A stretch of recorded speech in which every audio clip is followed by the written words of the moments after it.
That was why during the Trump debates, Clinton was like, release the transcripts. So you got your little fucking paws on my dead body.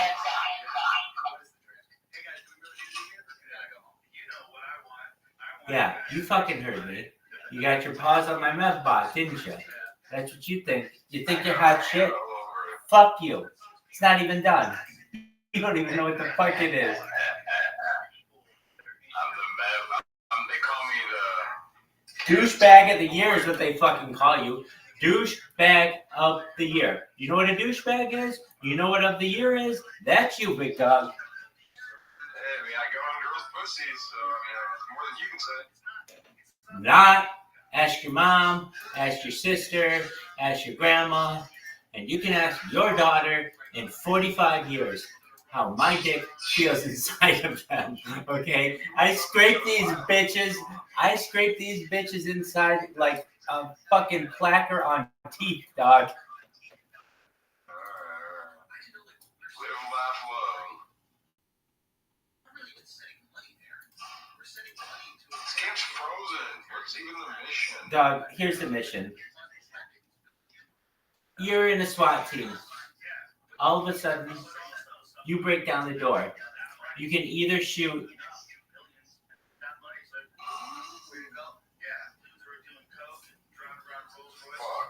who do I want you to shoot? You can either shoot the father of that chick who you abandoned at that restaurant, or you could shoot the guy who got you Mexican food. No, fuck no, nobody's shooting that dude. Or you can shoot the guy who got you Mexican food. Did you know? He likes Ducky.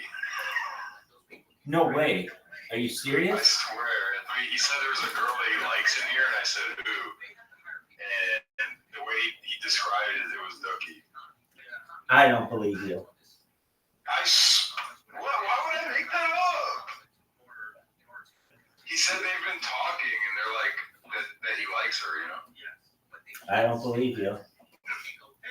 I think... I don't care. I'm not making fun of him. I'm just thinking it's ironic. Dude, she's your ex-girlfriend. How dare he? I've already had like 20 girls after. Did you go up to New Jersey and see her? I can't hear anything you're saying. Did you go up to New Jersey and see her? No, I mean, Oh, hold on. So you mean pussied out? I get it, dog. It's not bad. I just don't want to. I'm not interested. Dude, you pussied out. Scale 1 to 10, how much you pussied out? I'm gonna start it at a 10.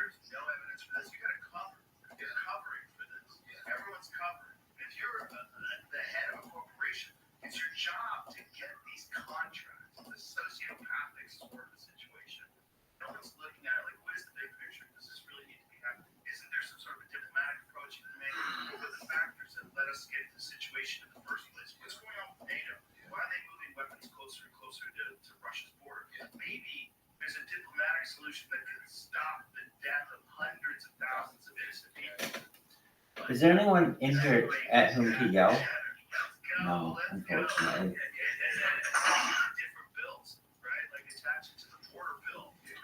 Do you remember Tempura? He's never cool. Isn't that the craziest shit you've ever heard? You didn't fucking know that. You didn't fucking know that? Because I don't even fucking know that. No, here's why I know that. He's in my other group, too. What other group? And fuck the bank. Okay, and what's his name? Never came. Doug, I'm gonna check this shit right now. I bet you're right. Look at my screen. I'm looking. He posted this. He was the last person I posted. Did he post this? Where did he write this coin? Is it anything? This You wrote a sticker. You wrote a sticker. What's the sticker say? Damn, son, you got some people in this bitch who like your coin. I know, it's surprising. You know what's really fucking surprising? Your coin is older than this coin. I know. Look how successful this coin is, though, versus your coin. And I want to know what's the difference. I truthfully don't know. It's just because I'm kind of like all of the people that are working on that coin are like influencers that are more known than I am. I'm still a nobody. Okay, not really, though. I mean, nobody knows who they are. I get what you're saying, though. They have a team. You're just an individual. And I'm not knocking what you've done. I think you should be really proud of it. And you've done it for almost a year now. And you've done it longer than they have.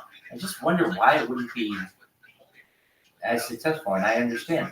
They have more people. I mean, I've done everything right. You know? They have more people. And when it comes to an influencer aspect of it, I don't really know any influencer in here. Did you watch the karate combat fight? No.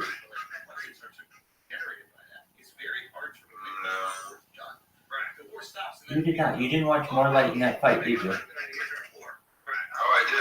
Yeah, I did. Oh, okay. I mean, that's the most influencer thing we've ever done. It's also connected to a lot of other things too that you wouldn't think about, like subsidizing. How do you say Amaranth's name? So, like, did you hear about corn subsidies? Yeah. They have corn subsidies. That's why there's corn syrup and everything. Yeah. There's, We picked a crop that could feed 300 million people, and it just happened to be corn. well, what happened was during World War II, they. Wow, you're fucking as exciting as ever. Farmers, and they would have a surplus. Okay, so none No, of I'm just those tired. they always have. They have food storage. Right. They have.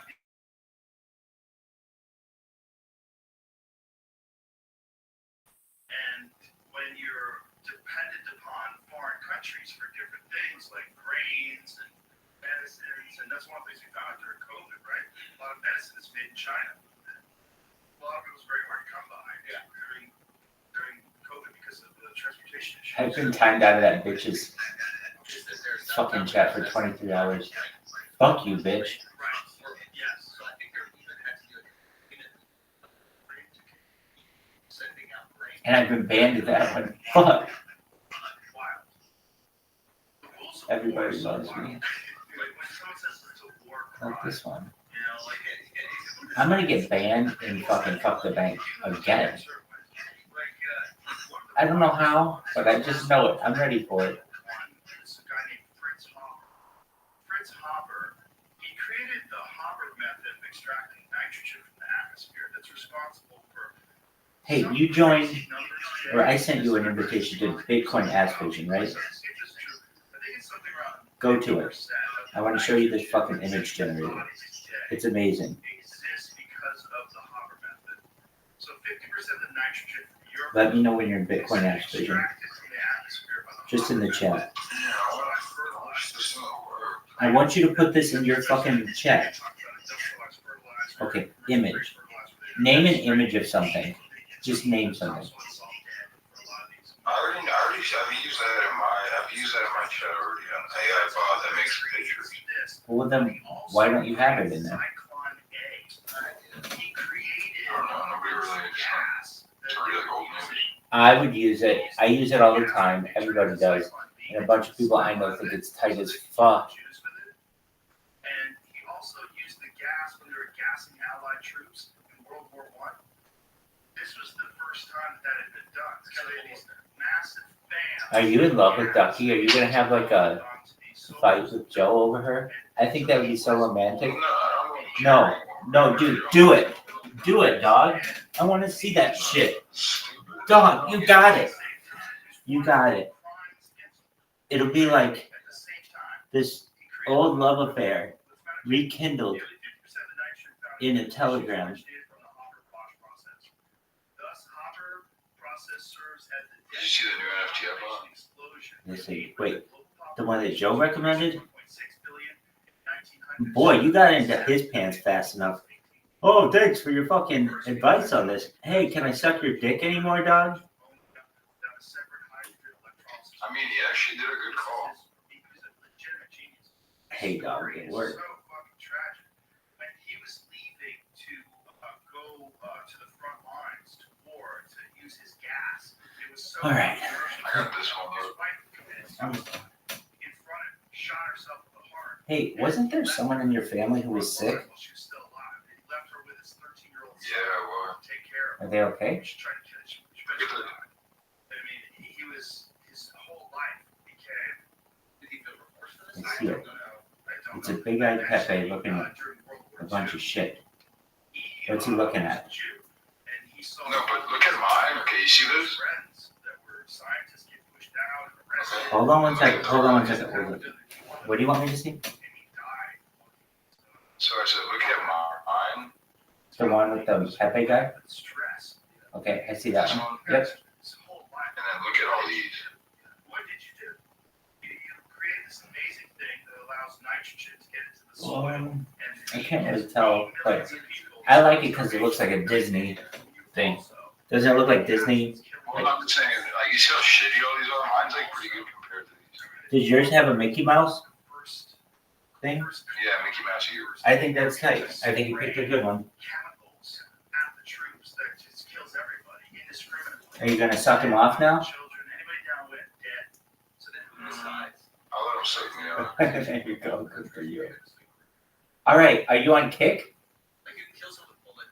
Yeah, I was already streaming earlier. Oh, you were the one who overwhelmed the system. Good for you, dog.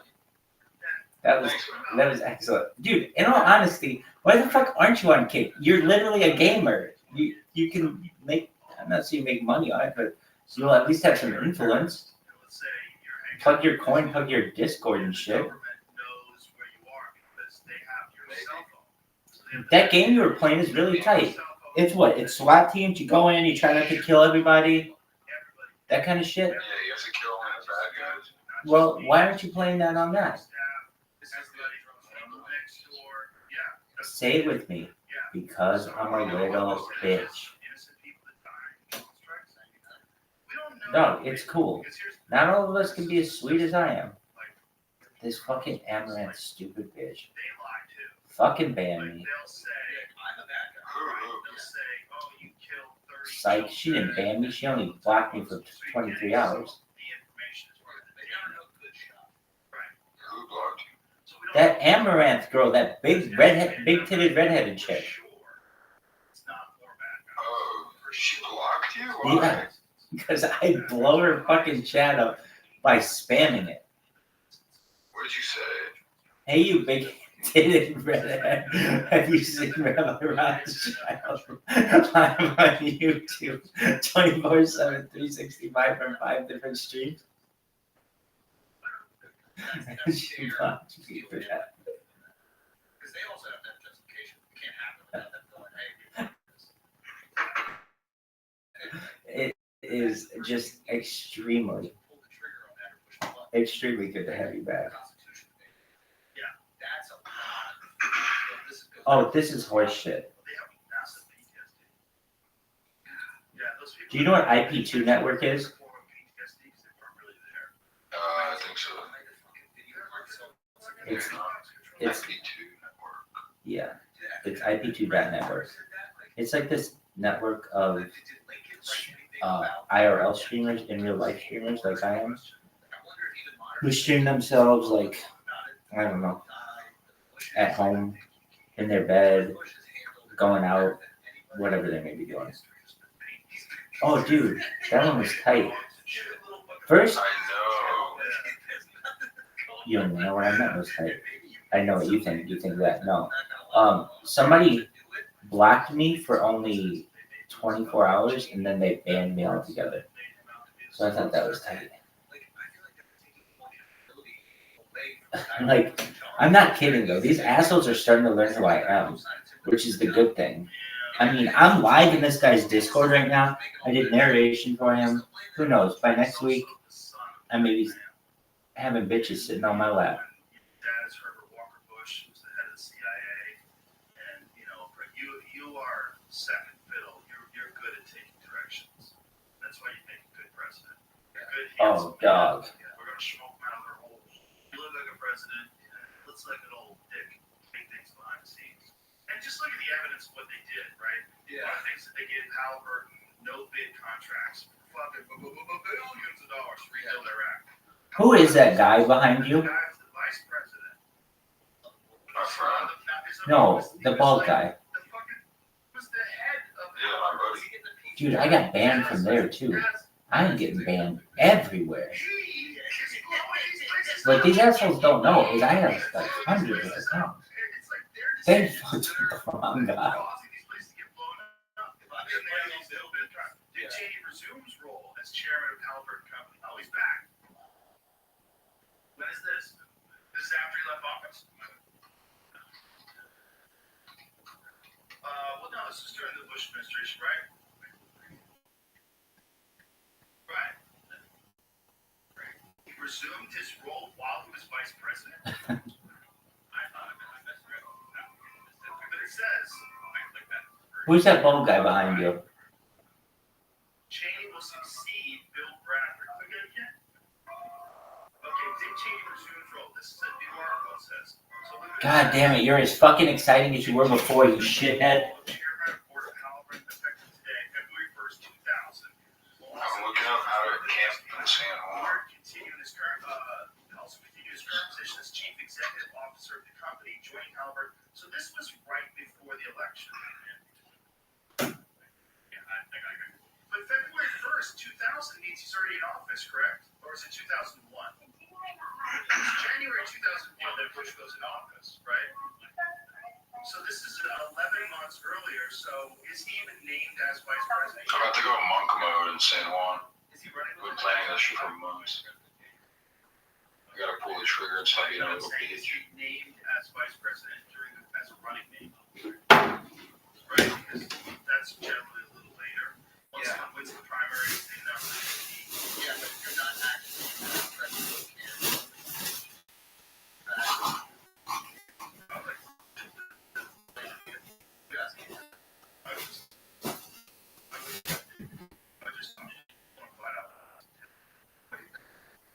Halliburton reportedly reached the agreement on July 20th to allow Cheney to retire with a package that estimated $20 million.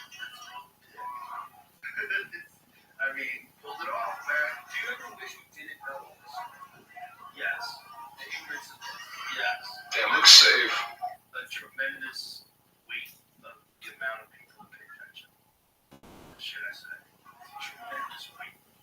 So you feel like there's some things that like, I would rather just fucking hang out on my farm. Shoot deer. Well, that's what I was gonna ask you. But you're out. That's my favorite time that I'm disconnected. I have cell phone service. Shit. No, man, I'm thinking about mountain lines. I'm thinking about how my cardio is. I get enough electrolytes in me this morning. I get my protein takes right. You know, I'm going 8 fucking hours a day. You like hard shit. That's something I've noticed about you. I think it's a really it's a quality as you create more success. Because with success, you have community. So if you're not addicted to difficulty and hard situations, you can just kind of fall into the because there was a guy who I was just awesome artist. But he was like, yeah, when you get better, it makes it become easy. It's not, you get very anxious about it. So you like art. You admire David Goggins. You do hard shit all the time. Yeah. I think a lot of times people don't like art. And when they get success, they get anxious. Yo, dog. How long until Amaranth bans me this time? Hold on for what?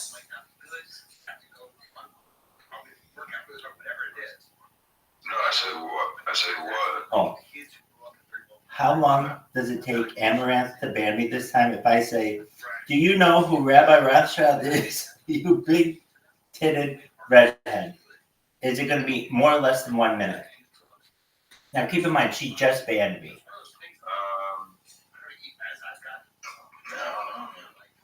All right, 5 minutes is what you say? I think so.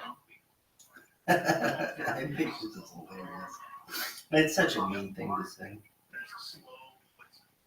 There you go. They timed me out for 23 hours. Don't let that get in your veins. Because it'll make the rest And of then he made a you're comment gonna about encounter it. hard things. And the hard Hilarious. thing you don't voluntarily subscribe to, hard thing you don't force yourself into, isn't harder. Damn, Sam Wall looks Life. dirty. You have a hard time managing. As in good or nasty? Basketball, you have to choose. You have to have discipline. I don't even know. I I don't think know if it's characters worth like cardio. I think you have to keep it up. I do. I really do. You take a Oh, really shit. I think that's the same with character, and I think it's the same with doing difficult things and also self-assessing, honestly, knowing where you fucked up. Like, there's moments that you have, I'm sure in your life, that you look back years ago. Why did I say that? I didn't even say that. I shouldn't have said that. God, it was just the wrong place. Bro, what? Wrong place. Why did I do that? Oh, I was drunk. Why did I say that? Why did I do that? You know, those things, you should know those too. You know, Sandflies. know those things are real, and just always constantly strive to do better.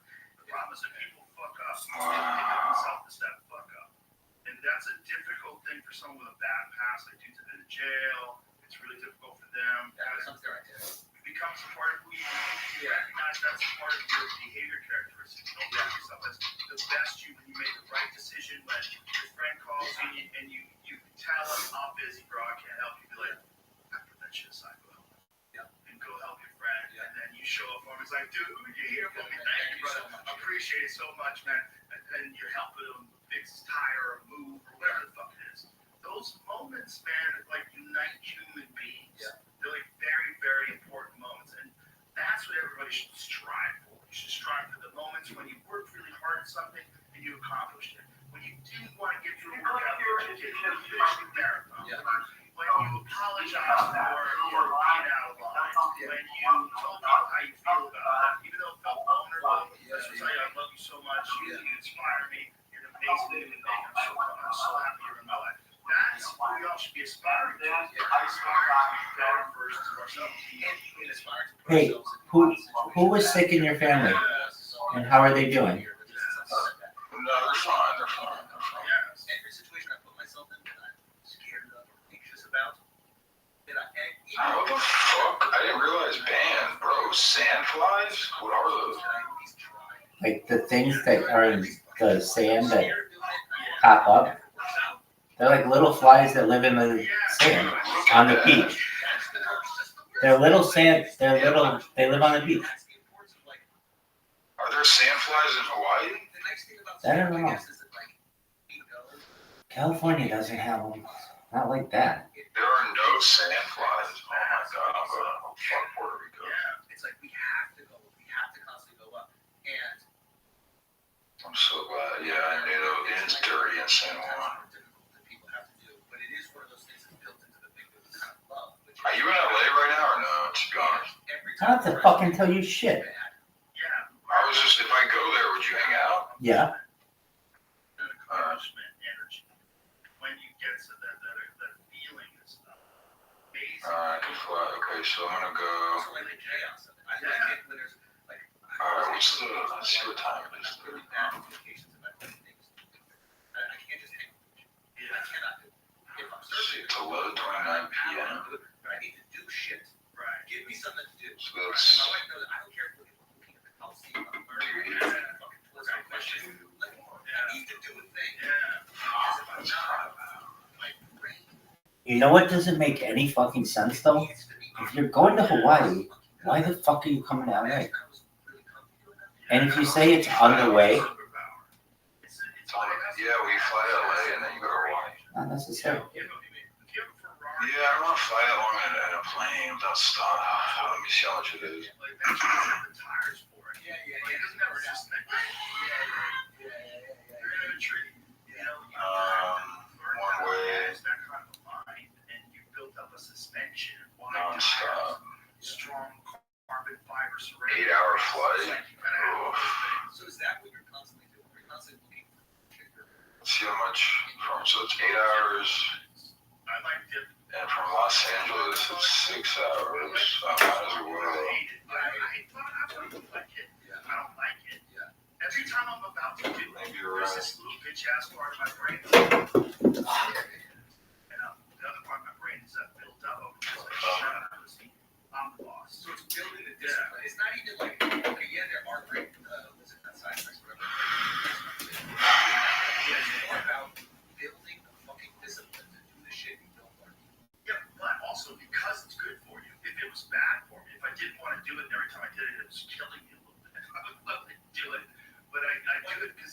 it's good for you, and I know you feel great when you get out of it. But Goggins, I'm sort of running. I want to run to the gas station very quick. Excellent. Yeah, there's a certain point of diminishing return. Yes, But also you have to have the outlier, which is you have to have the dude that's pure mind, that's all just on the drive, and that's Goggins. You have to have the guy. so he's the extreme version He's of uncommon amongst uncommon men. Amongst all the psychos out there, he's king psycho. So it's not that he runs long. It's that he will do the thing despite that little voice inside him Yeah. saying, "You don't want to do this." And he'll tell you he has that voice. He goes, I stare at my sneakers sometimes for 30 minutes before I put those motherfuckers on. He'll tell you, but he always wins.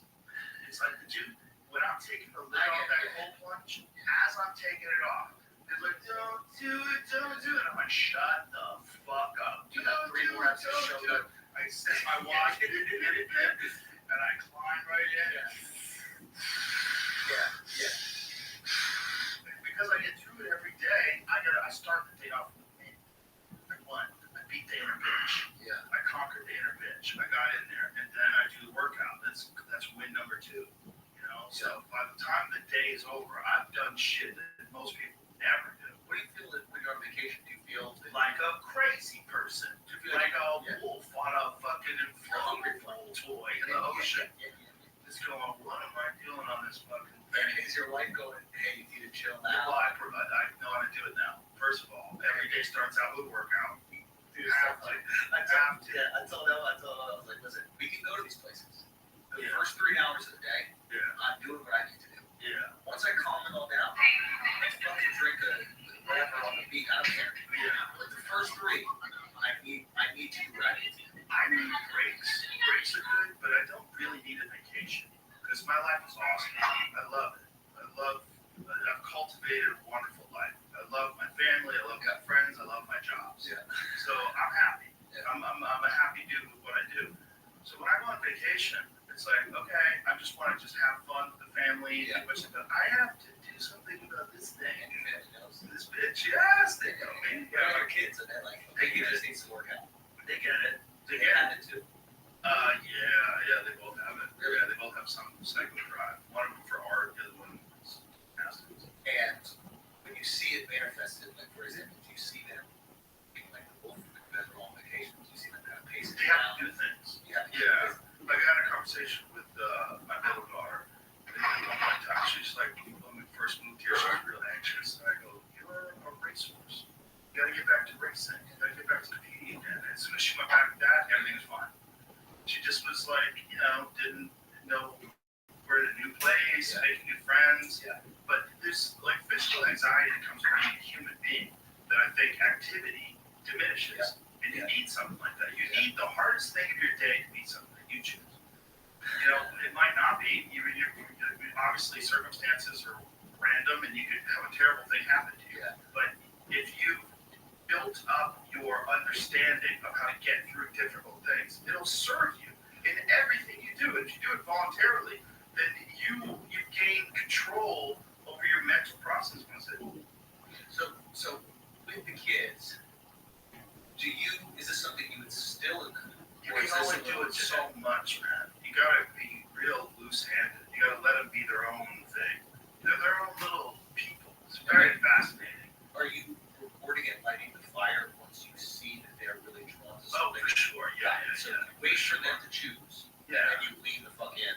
Yeah. Well, praise is very important for kids. It means a lot. It can really motivate them to excel at higher and higher levels. Is that easy for you to give them the positive encouragement? Oh, it's so easy. Yeah. My youngest is an insane artist. I'm insane. I'm going to show you this. She's 13. Dude, she was doing crazy work when she was 6. I showed one of her things to David Cho when she was like 6 or 7. He was like, holy fuck, man. Like, dude, she's crazy talented. Yeah. And she's 13. She'll sit and she'll draw for hours and hours, man, just completely locked in and focused. And when I was young, I wanted to be a comic book illustrator. So I was an artist when I was young, but I wasn't as good as her. I wasn't as good. I don't think I was as good as her. She's 13. It's crazy. You play No. Unless we're playing games. That's what I'm saying. Yeah, I'm a man. Okay. Oh, yeah. Do you ever? Trying to win. Okay, you won't give them nothing. No. Does it drive them crazy with it? No, they win. We win a lot, man. Okay. We did virtual reality, and my 13-year-old beat me at this sword fighting game. She fucking loved it. She killed me. And it's like one of these, you know what Sandbox is? You know Sandbox? Oh, this is That's the dopest. Sandbox, you're in a warehouse. Okay. I love it. You have a haptic feedback vest. My favorite one's the zombie one. But we compete in the zombie one too. Is this a console that you're wearing, like a VR goggles? Okay, Or you something? go to a place, it's called Sandbox VR. It's Okay. a big warehouse. Okay. And inside these warehouses, they have these spaces that are a little larger than this room. Okay. Okay, and in the space, they give you a virtual reality headset, they give you a haptic feedback vest. You feel like like you get hit or you get grabbed by zombies, and then they give you a gun. You have a plastic gun.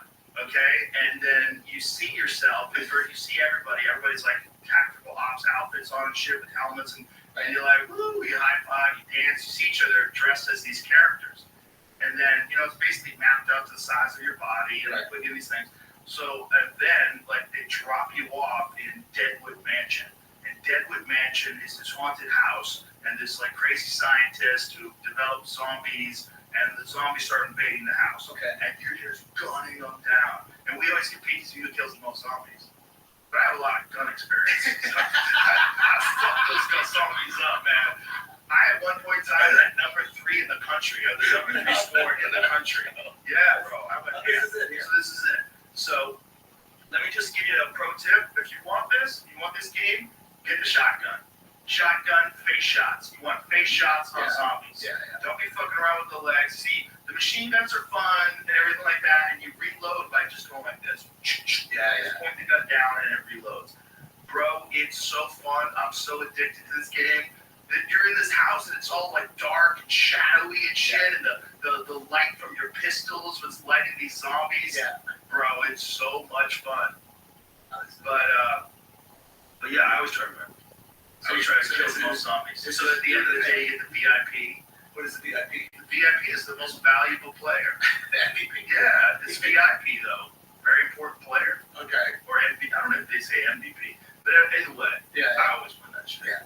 Oh, I'm So not the letting anybody win. instinct cannot go away. Right, as long as it's like you're just understanding that everyone's just trying their best. So when they beat you, like, oh my god, they beat me in a game or something like that, like, God damn it. They love it. They love it. Like, you got me. Yeah. But it's fun when they win. It's fun when they beat you. It's your child that's doing something really good. How old are they? 13 and 15. Okay. And when they were, are there moments that you? How old is your kid now? 8 weeks. So yeah, I'm like, everybody I talk to it goes by really fast. That's the first thing they all say when I say 8 weeks.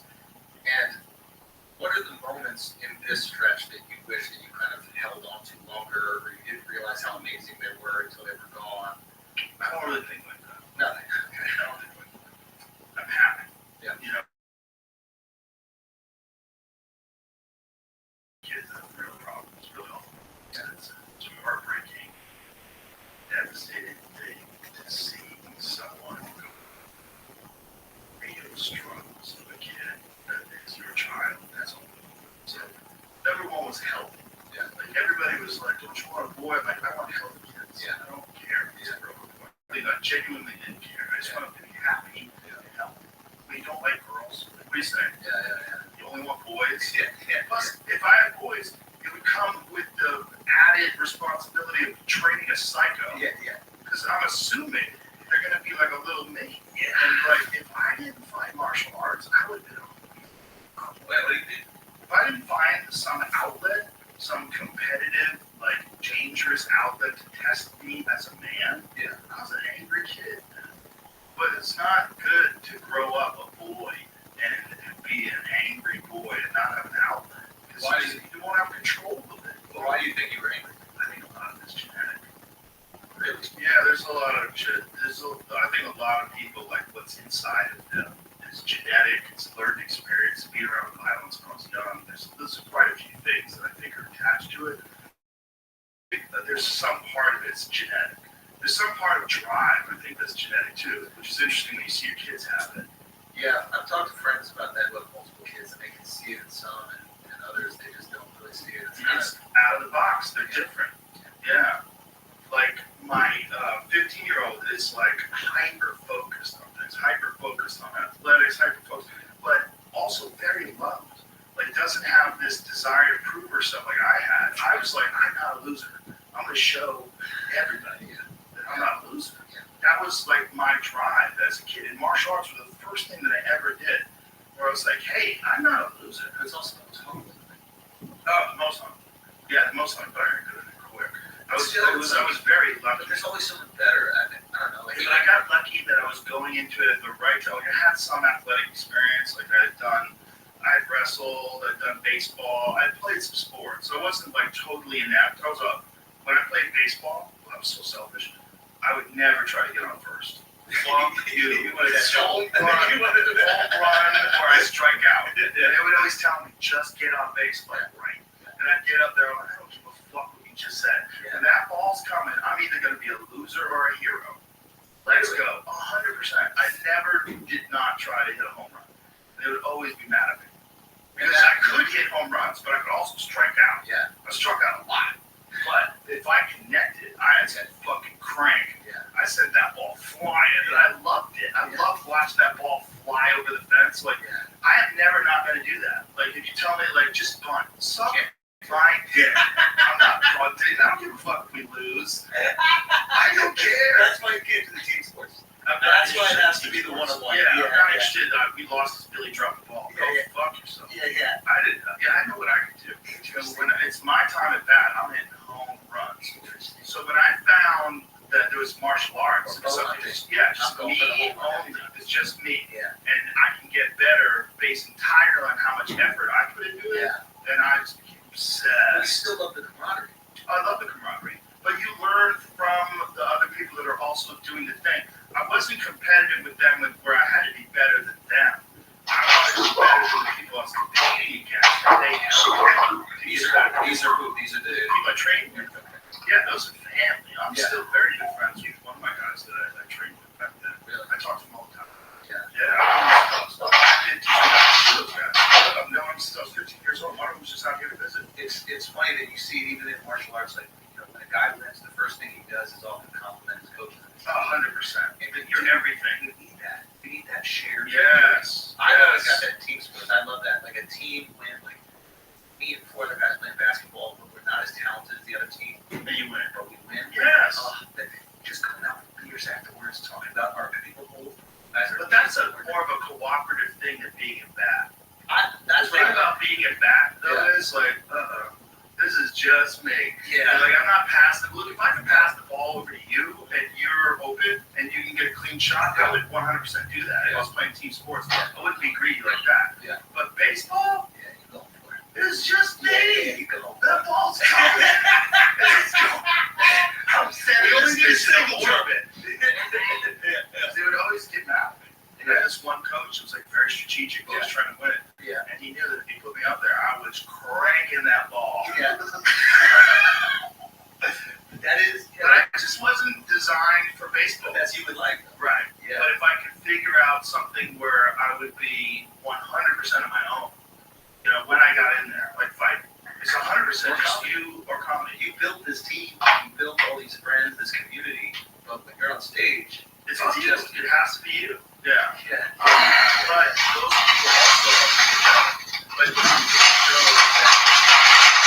but show Ron White, Brian Simpson, you put strong guys on. Derek Wilson, and I'll go off stage an hour and a half into that. Dude, how funny is Derek? Derek is so good. Derek is gross. He's grown so much, and being at the club, like he's doing so many sets. Yeah, he's just great. He's going the little boy, fat man. He's going back and forth to the rooms. He's doing all these sets on the road with you. Yeah. And he's a true like team guy. Like he comes from sports in that way. Like he wants the show to be great. Yeah. He wants it. I mean, he's a great. He's a fucking great. He's a gem of a human being. And a happy.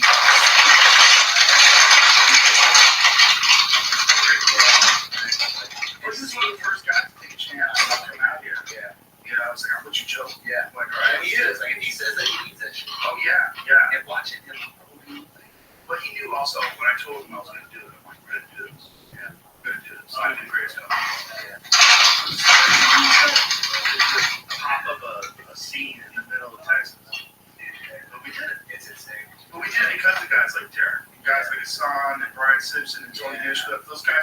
here early. Tom Segura moved here early. Yeah.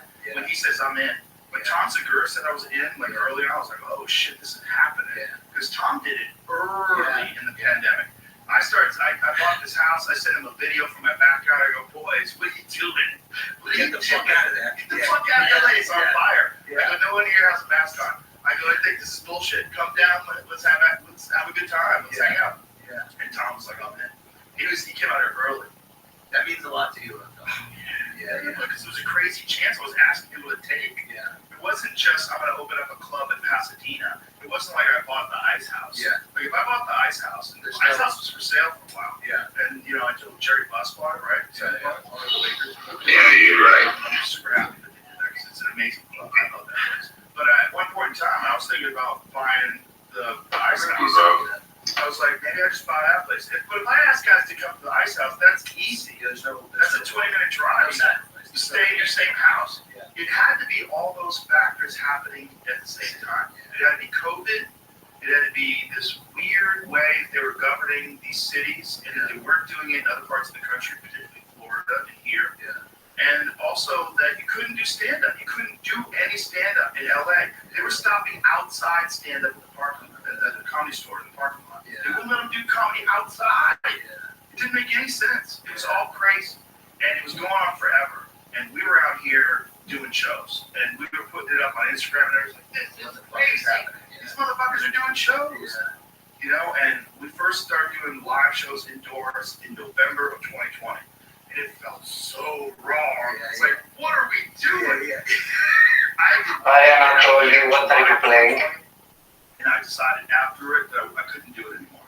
Hi, Sproto Gremlin. What if I did? What if I gave it to someone? What if that person What's up, bro? I saw you sleeping. What'd you say, bro? Myself. I had some wonderful Game you are playing. scientist as a guest. No, it's a video. It's coming out in a couple weeks. This He game. was so selfish that I had to go on the road to do stand-up. This is the empathy.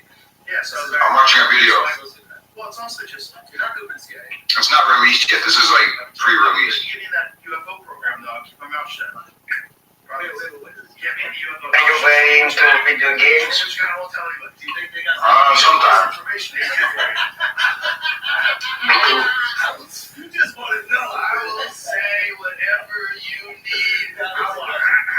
What if they say, look, Joe, you can take the UFO for a spin, but don't. Have you seen the Sui gaming console? Because I don't want to turn to jelly. Which one? If you're going faster. Sui is a blockchain like Solana.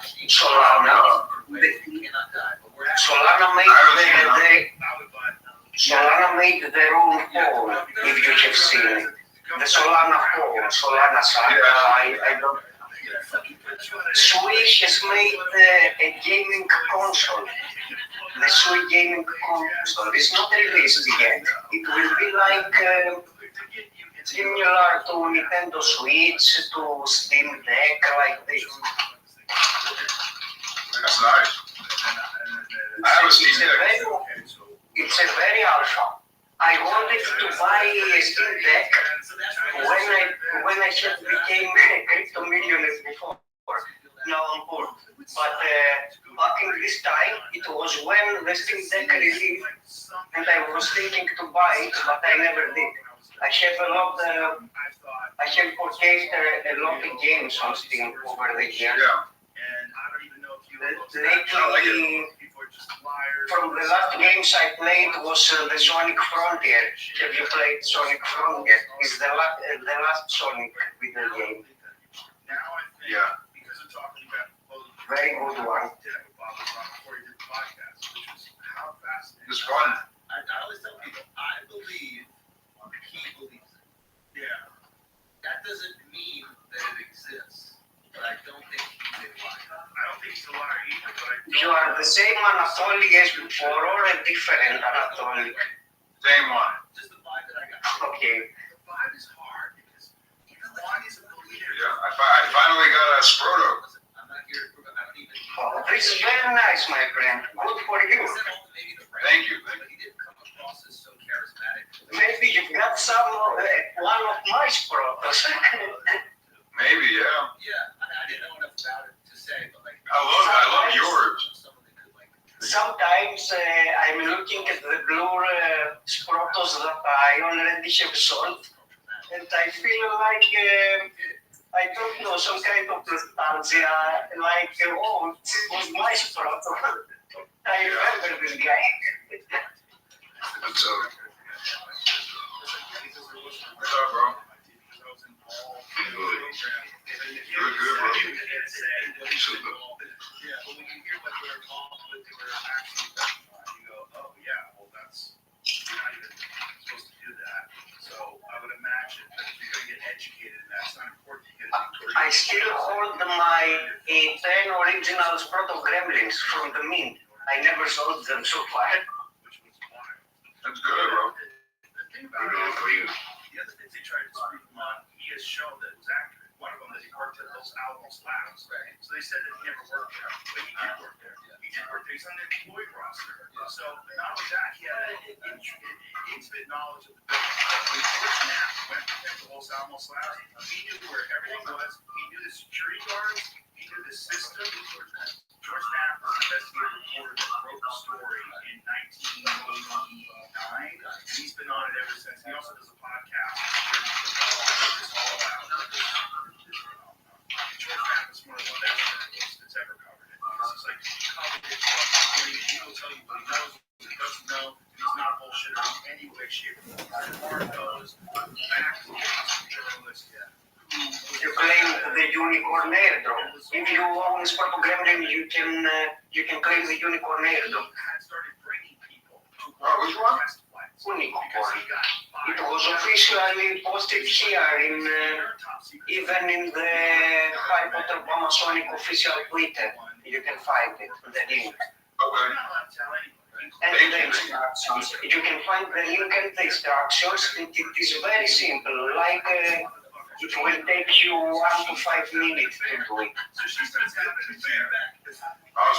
So she starts having an affair, and she starts having an affair, and all their phones are tapped, of course. But she doesn't know their phones are tapped because she doesn't know what he's doing. Because he can't tell her what he's doing. So she starts fucking this guy, and then they're worried that he's going to be in a situation of emotional turmoil. Because his wife's having an affair. So they don't share the information with him, they just release it. He's now fired. So he's going back to his friends, like, work there.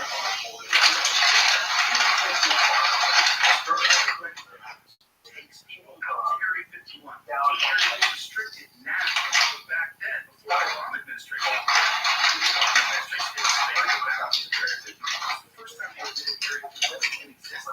So they had expanded to film. So these guys went out there and they filmed these fucking flying saucers flying around. There's videos of the saucers, videos of these things moving around the desert. It's raining here. Footage. They're doing these things where these guys are operating conventional vehicles in 1989 are absolutely capable. Which one is more smart? Well, it's supposed to catch. What do you do? And he says he just goes the beats. Fire, let people know this is real. Now his wife's now he's like, they're gonna fucking kill me. So he contacts George Knapp. He's like, I think that if I can get away with this, right. So initially he does his face hit. So he does his face. Then he decides that he does his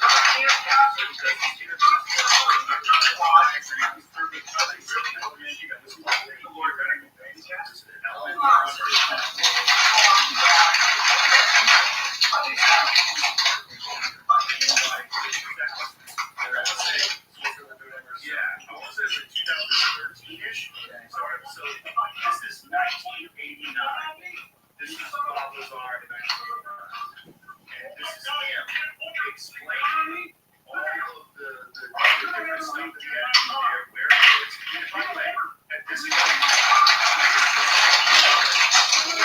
they have these hangers. It's like these things, they move this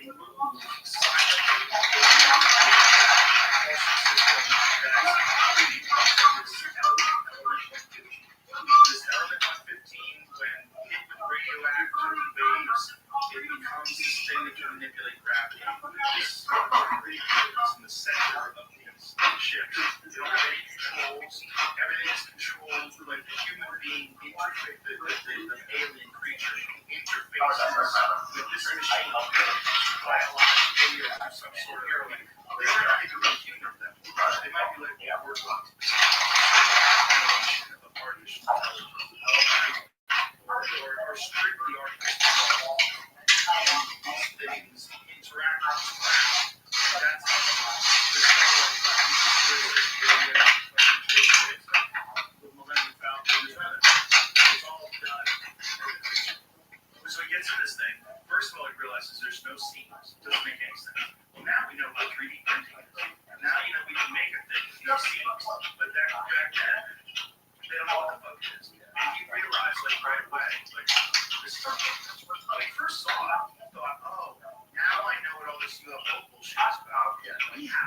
that makes sense. They actually had an American flag sticker on it.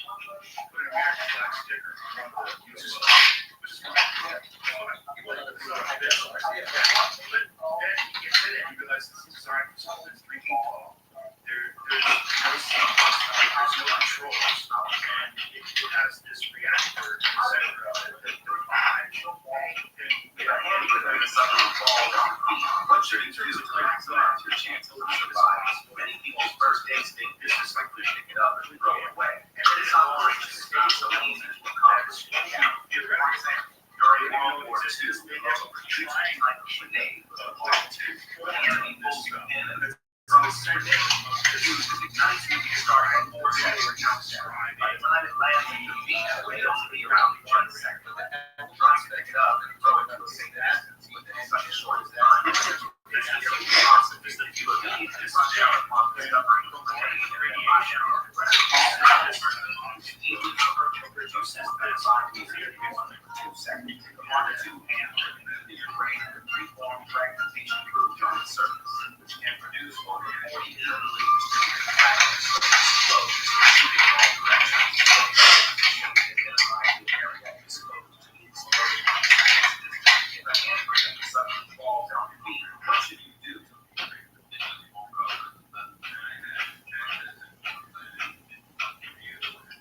Despite the fortunate diet cooler,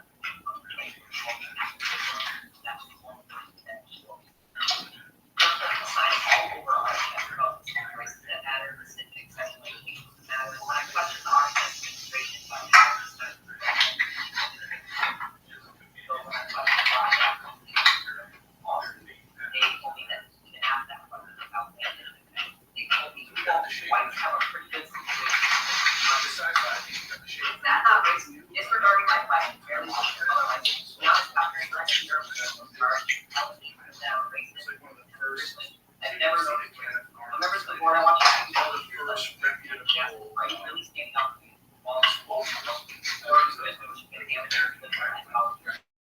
seeing these things, flying saucers, and all of them, they started all happening. That's what he said he saw. They started seeing these things right after that's when everything started. That's why they named after the atomic bombs. That's the start of the whole UFO invasion. aliens see this, like, we don't explain what do they do again? You gotta go check it out. That kind of checks out. I mean, And also around the planet, I realized, these territorial primates have just developed nuclear weapons.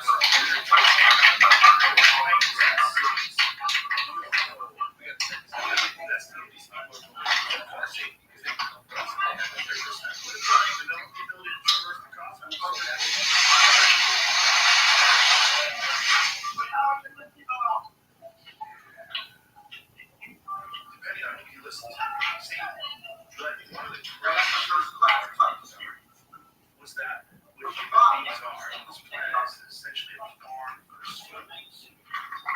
There's something for the essence of a soul. Now, if you created artificial intelligence, imagine there's no one hurdle that hurdle is soul.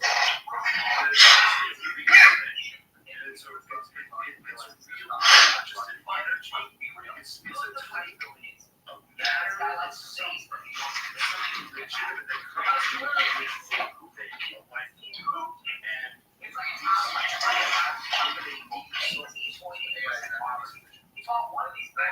this is the weirdest thing that I'm talking about is that we're essentially a farm for souls. What does that mean? Like, what do they need souls for?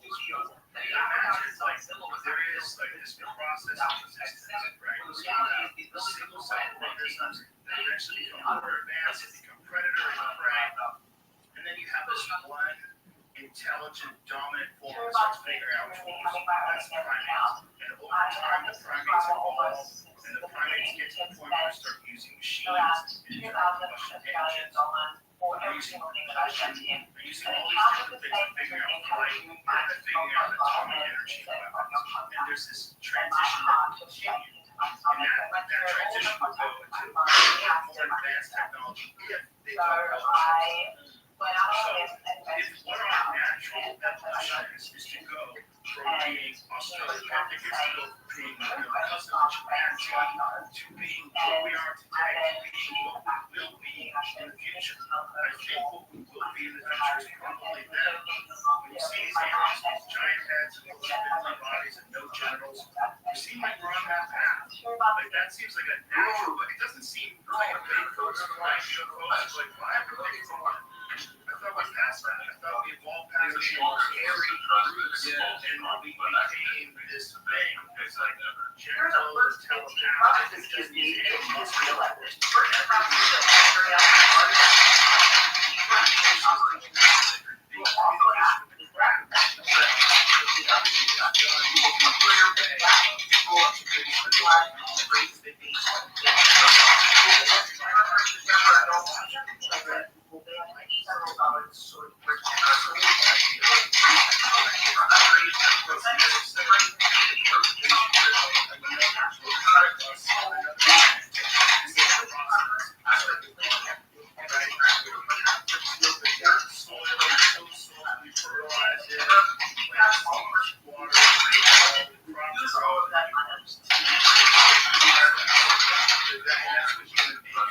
Just like you know, elk farm in New Zealand.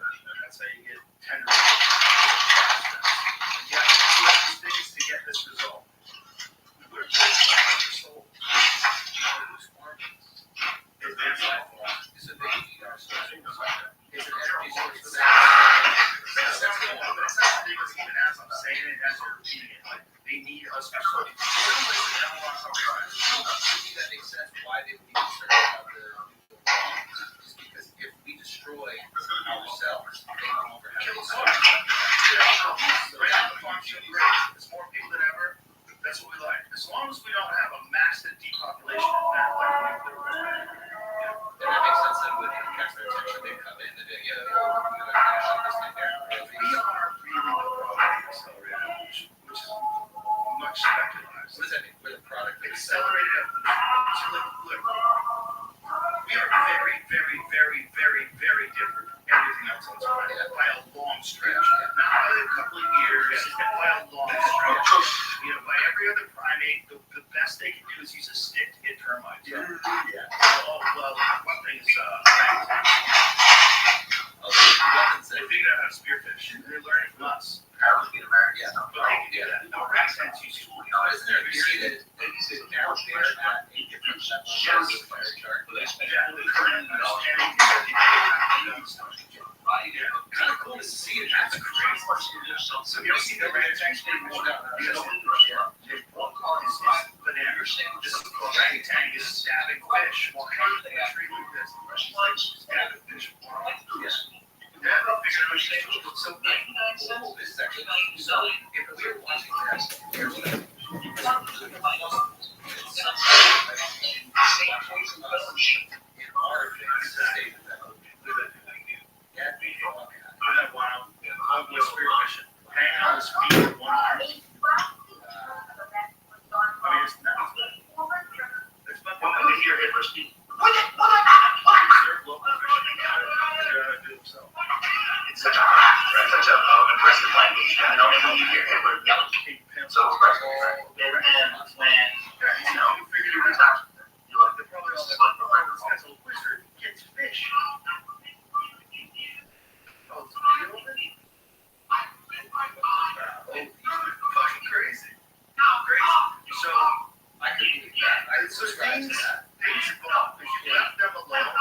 So I mean, they've done studies where they show people have psilocybin, and they're working right now. So they'll give 2 lines.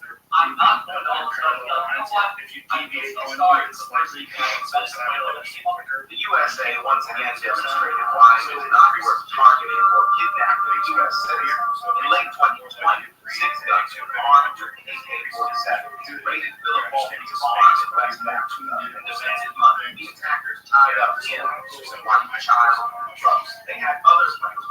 It looked like they might be auctioned AI. Some deployed surveillance drones. Then they deployed CLB-6. An aircraft carrier was moving closer.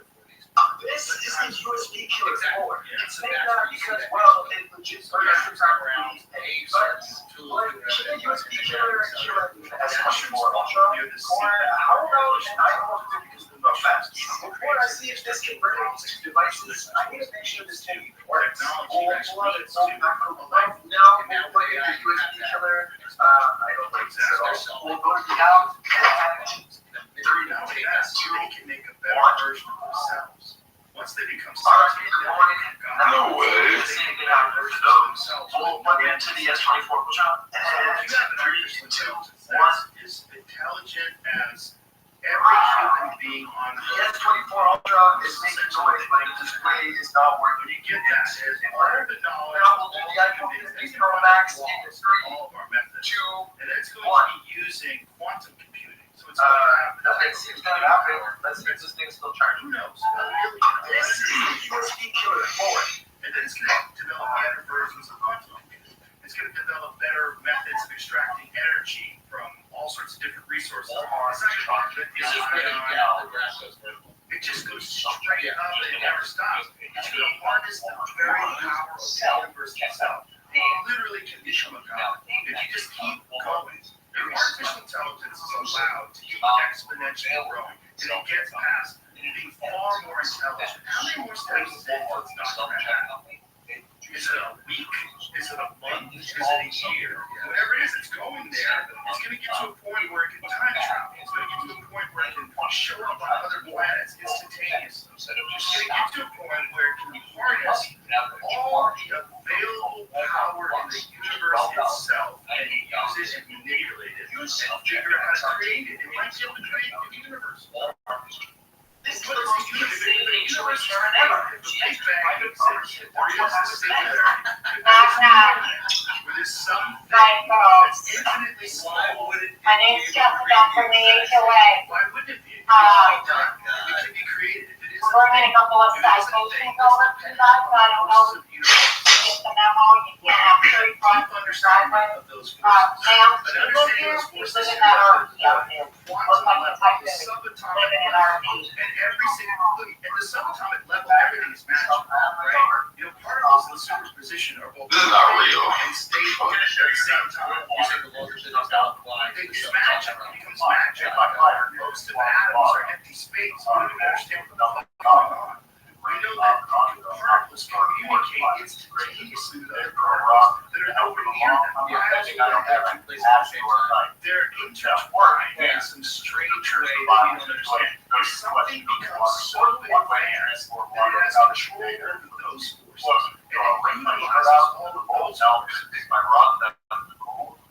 and it literally has a complete understanding of everything that's happening at every given time in the entire universe.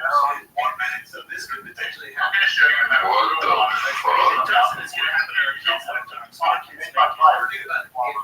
If it happens in our lifetime, our generation will have the singularity and singularity. Yeah, singularity. What a crazy 26 I've been to the time where I couldn't get in touch with you. So I found out this instantaneously be at the same time. In the same way. They're probably the civilization.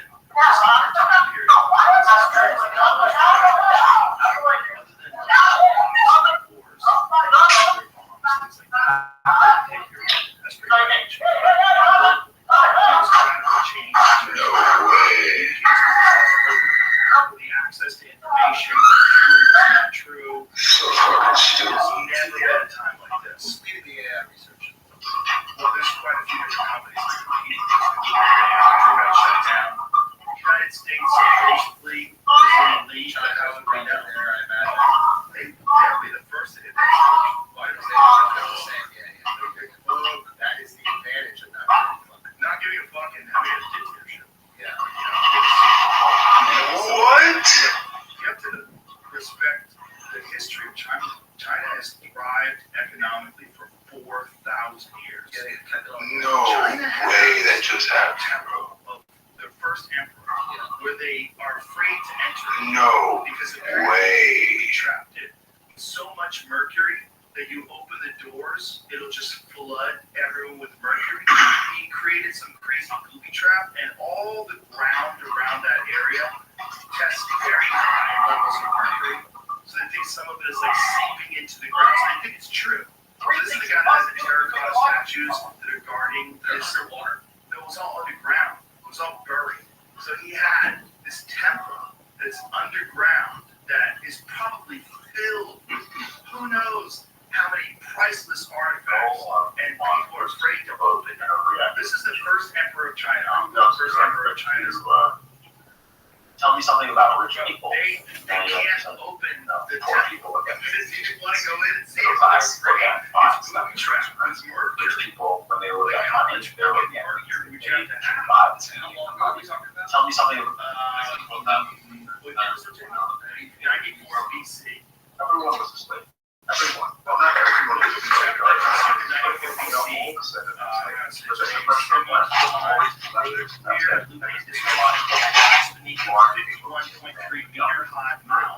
It is famous for the Shijit.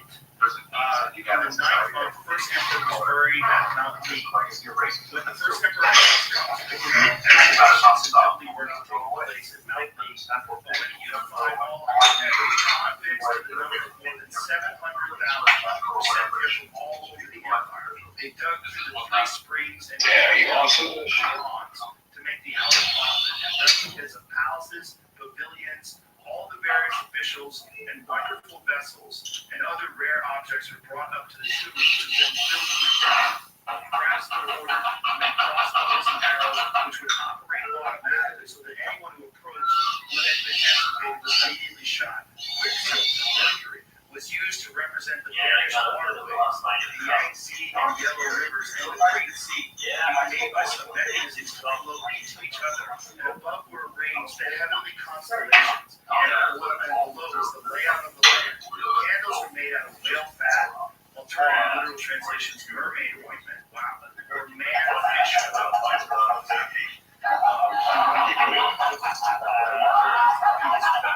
It was recognized that it would be a long shot before they were extinguished. The second generation said, it would not be right for because emperor's concubines should emerge from this place unless she has a son. They were all ordered to accompany him to death, and those who died were extremely numerous. After the burial had taken place, the workers who passed the mechanisms to capitalize know how to hold the treasures, and the treasures were immediately exposed for consequences. The eradication was finished, and after the treasures had been taken away, the main entrance to the tomb was shut off and the outer gates lowered, so that all the workers and craftsmen who had buried the treasure were shut in, and there were none who came out again, and the vegetation and trees were planted to make it look like a hill. So they killed 700,000 workers.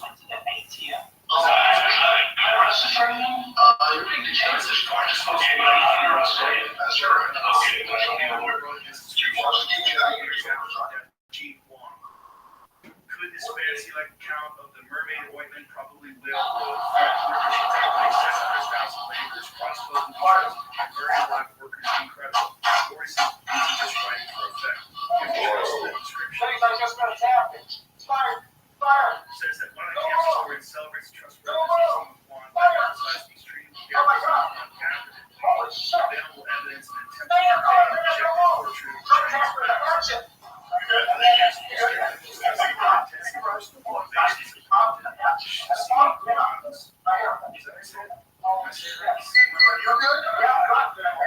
Decision to complete masterwork of history begun by his father. Look at this shit. Accuses Juan of exaggerating. How did he pull his gun out so fast? Being too much of a lyrical romanticist, too religious to consider an accurate depiction of history. But anyway, they found mercury all around that area, and they're still not.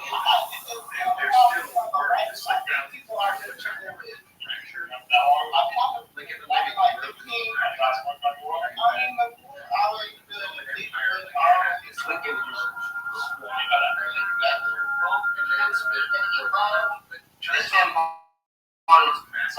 for $2 to be first. But after finding out who was in the picture, he sold it for $5 million. This is Randy Gujaro from California. It's kind of impressive. It's unbelievable. It's very impressive. It's very impressive that they've been around. What's your reaction? Maybe you don't like it, but What is maintaining? open up high. What? Is it just fear? Police, on your knees! Fear. It's, I don't think that they're very religious, right? well, At least now they're not.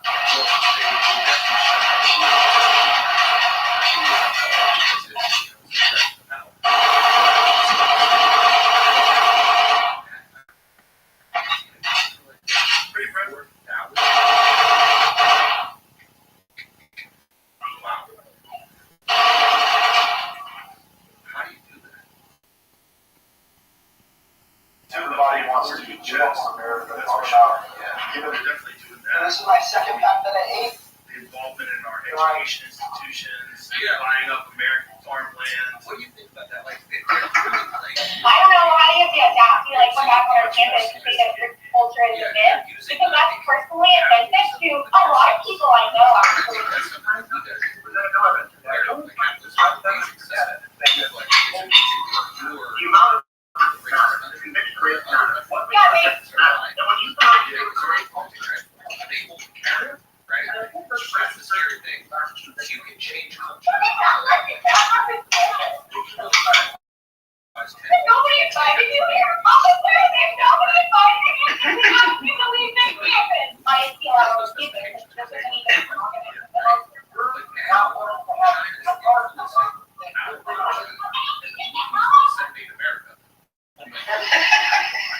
Stupid bitch.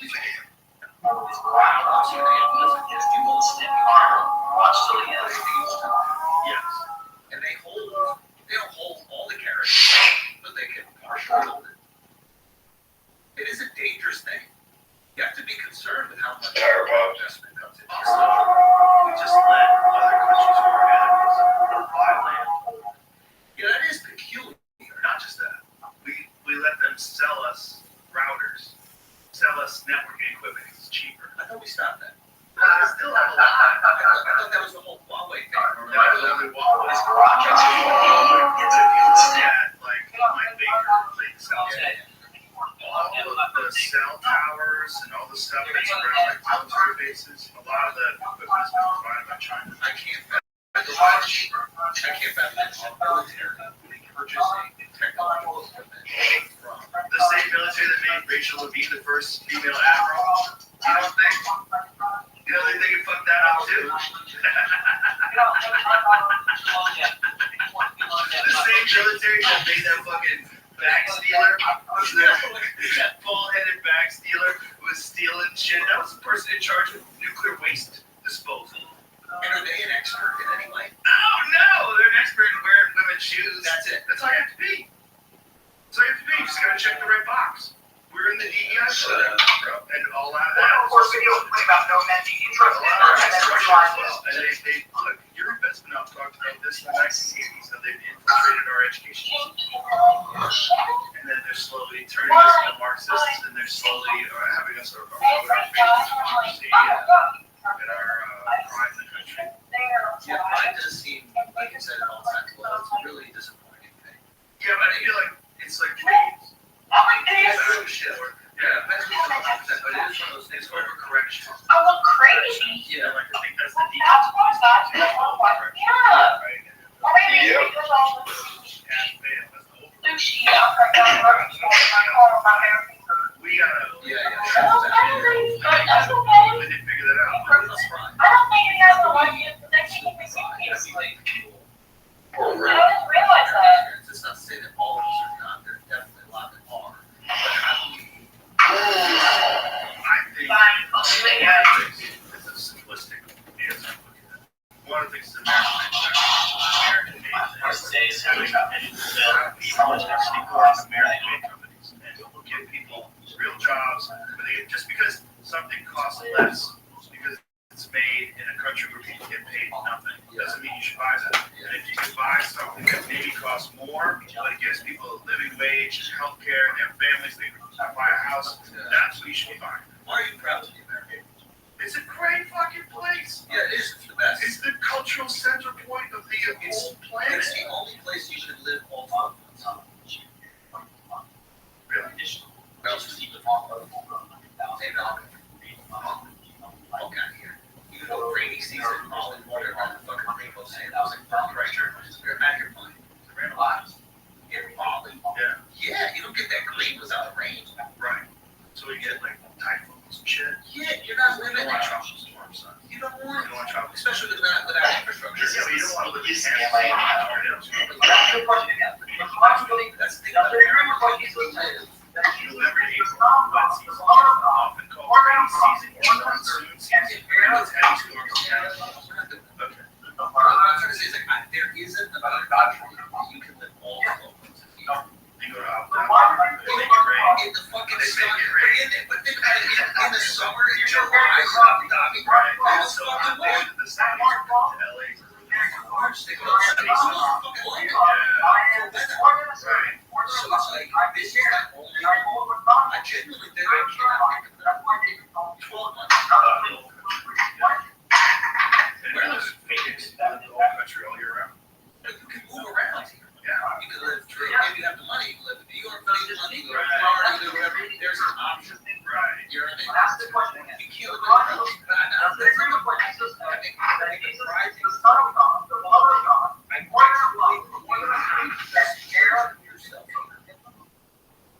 And I think anybody else in the world can be the best and most successful version of themselves. And that's why I'm proud. Yeah. Well, You can reach out. it's a fun place. See, there's a lot of fun things. Yeah. Your full potential. These other places. They took fucking Jack Ma, they brought him into a basement when he got too powerful.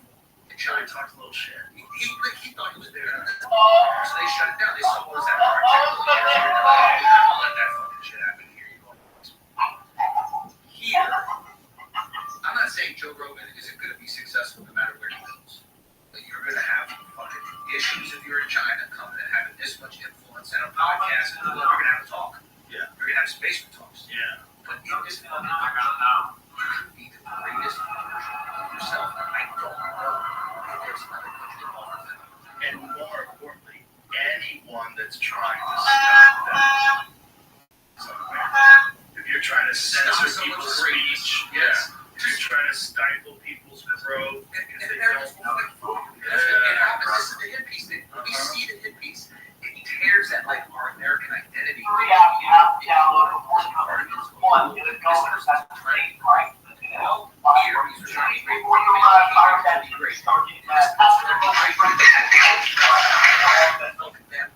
It's something.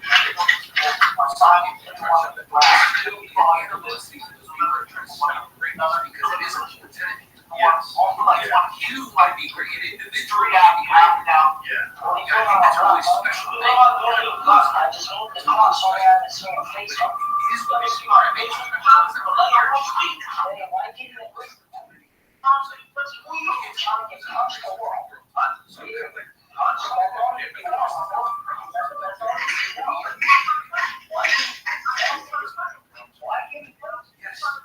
There's no perfect solution.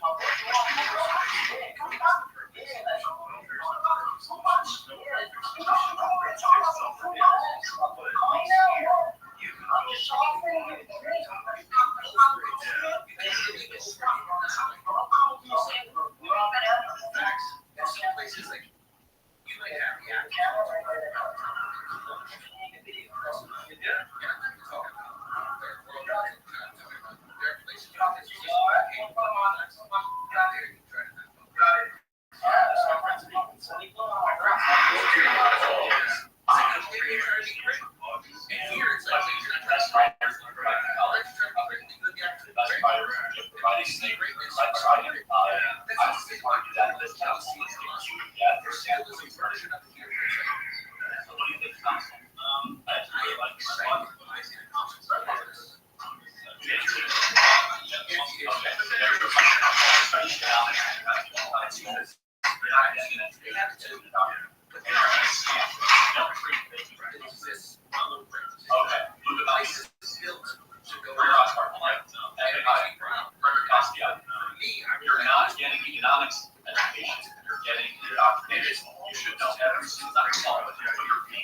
circus, like, your ideas are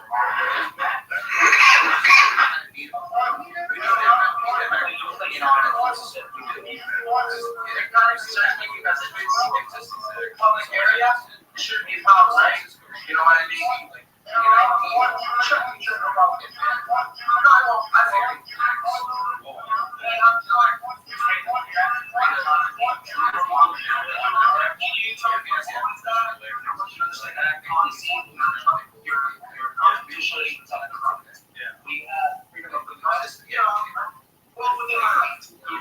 different sides.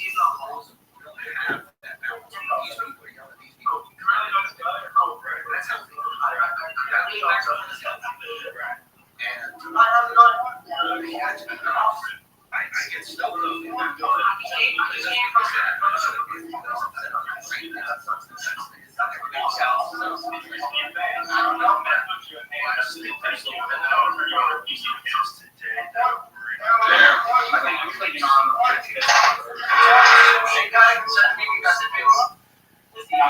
social media has grown this country. But even something that we didn't anticipate, the amount of echo chambers that exist, the amount of people that gather together in these groups and that make lies, disregard all evidence from the other side, they dig their heels in, they want to be on the right side of history, they want to be Donald Trump as a threat to democracy, Joe Biden criminally oppressed, our whole life is at stake, this life and you're on the wrong side, you want something about bad people. There's just so much tension that exists that anybody can't have. Republican, you're a Democrat, you get shit. Maybe I guess when you are talking about from the market or something, it wasn't the anti-abortion thing. It wasn't the main problem in the world. He just wanted to hold on to his money. Exactly. He just thought you were a little bit of a pussy. Yeah. And he just thought he was making a little racist. Yeah. But he's still smart. Yeah. They said hi. Wait until you're in the driveway. Yeah, and now you think it's so nice because of the internet. The air conditioner people don't tell you on both sides. So how dare you make It's crazy. And they're also dig their heels in the fucking political signs of the front lawn. My mom was in Florida. Just like Hillary Clinton signs on the front lawn. Kept stealing. what type of signs? Like Hillary for president. Oh, there it is. Your mom. The apple falls far from the tree. Yeah. And then she, thank you, take my signs. Like, mom. It's really, you're living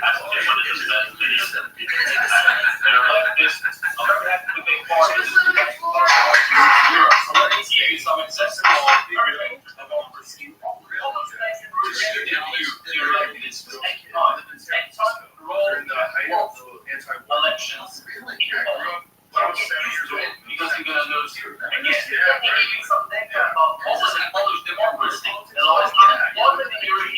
There's like all these hippies and gay guys. No way. It was funny. You're like, I need to learn more. It wasn't dangerous. It wasn't dangerous. I mean, there was some crime. You know, it was different time. It was like there was a lot of peace. Peace and love was real back then. Like the hippie movement was a real thing. And you know, Oh, it so was pure. Yeah, they were nice people, man. I didn't know that. Mr. Murray, American Lives Matter. Never heard it. What is your message audience right now? Well, I think that they put Americans in those words. It was You so know about the interesting. whole point It was just like Black Lives Matter? the city, they were nice people. Exactly. It was also when I was living there, it was like Americans that were very clearly thinking to myself, because like I guess those people are so happy it's not freedom of abortion now. Because while Vietnam was going on, everybody knew it was a crazy war, it didn't make any sense. What? Penn State, where they shot protesters. The National Guard shot protesters. So it's like laziness that didn't exist.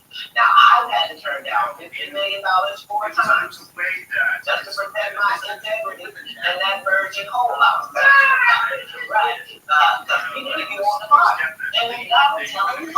Well, you have to tell them no. I did. I'm going to be gay in Hollywood and vote. and we knew They people have that these had big ass things. Party to the man, party to the whole man, party.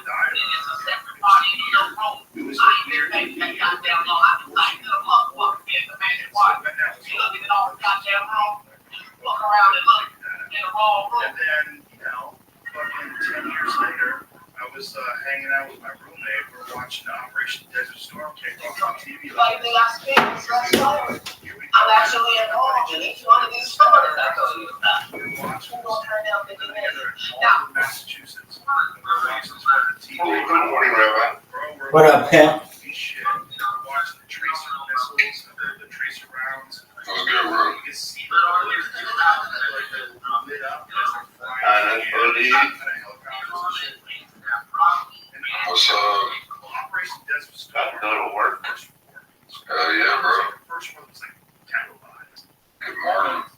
Watch shit get blown up. Yeah. I got to set my shit up.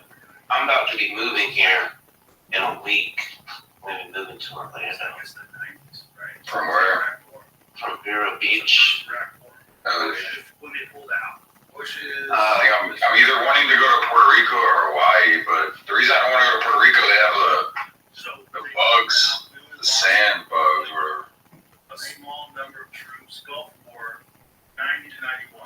So If I was at Puerto Rico, that's where my grandfather's from. I should be biased. Two armies for fighting. yeah, I think it, They say Bill, they say the Iraq wars. I'm gonna set up my green screen when I get to Orlando. It was a salvation. is it, bro? That shit is sick. Bitcoin ran out. Yeah. You like why they screwed up? But it's true. Are you never cool? Practice. No, Anatoly. Right. What's G12? See Let's here. find out. They just Oh yeah. do the weapons catalog. Fire. Like, pull that one Oh up. yeah. Good. Oh shit. What's G13 do? That guy looks moisturized. I know, that's what I got. No, he just looks like he just looks like, I don't know, happy. Yes, blissful. Yeah, and the shirt, I like his shirt. The Iraq war was so easy for us. We were Iraq war. Like it looks like a turtleneck. Yeah, with the yellow and the. Yeah, he got them like fancy fucking Dracula medallion. And that's my Aeon. Right there, the Rosicrucian Aeon with the rose. Goddamn, America's pretty badass. So we got super Rosicrucian. Mike Tyson before he. You know what that is? Mike Tyson. The Rosicrucian Order. No, what is Rosicrucian? It's just like an offset from the Freemasons. Oh, okay. I Kind of know. like the Illuminati is as well. Yeah. So then the second round. So it's like your compass. Invasion of Afghanistan. Yeah, I mean, you know, whatever. I'm not like super knowledgeable about it, but. This is almost like Vietnam. No, is that how you saying compass in life? Is that what you mean, or what? No, like it's or it might actually be called something else.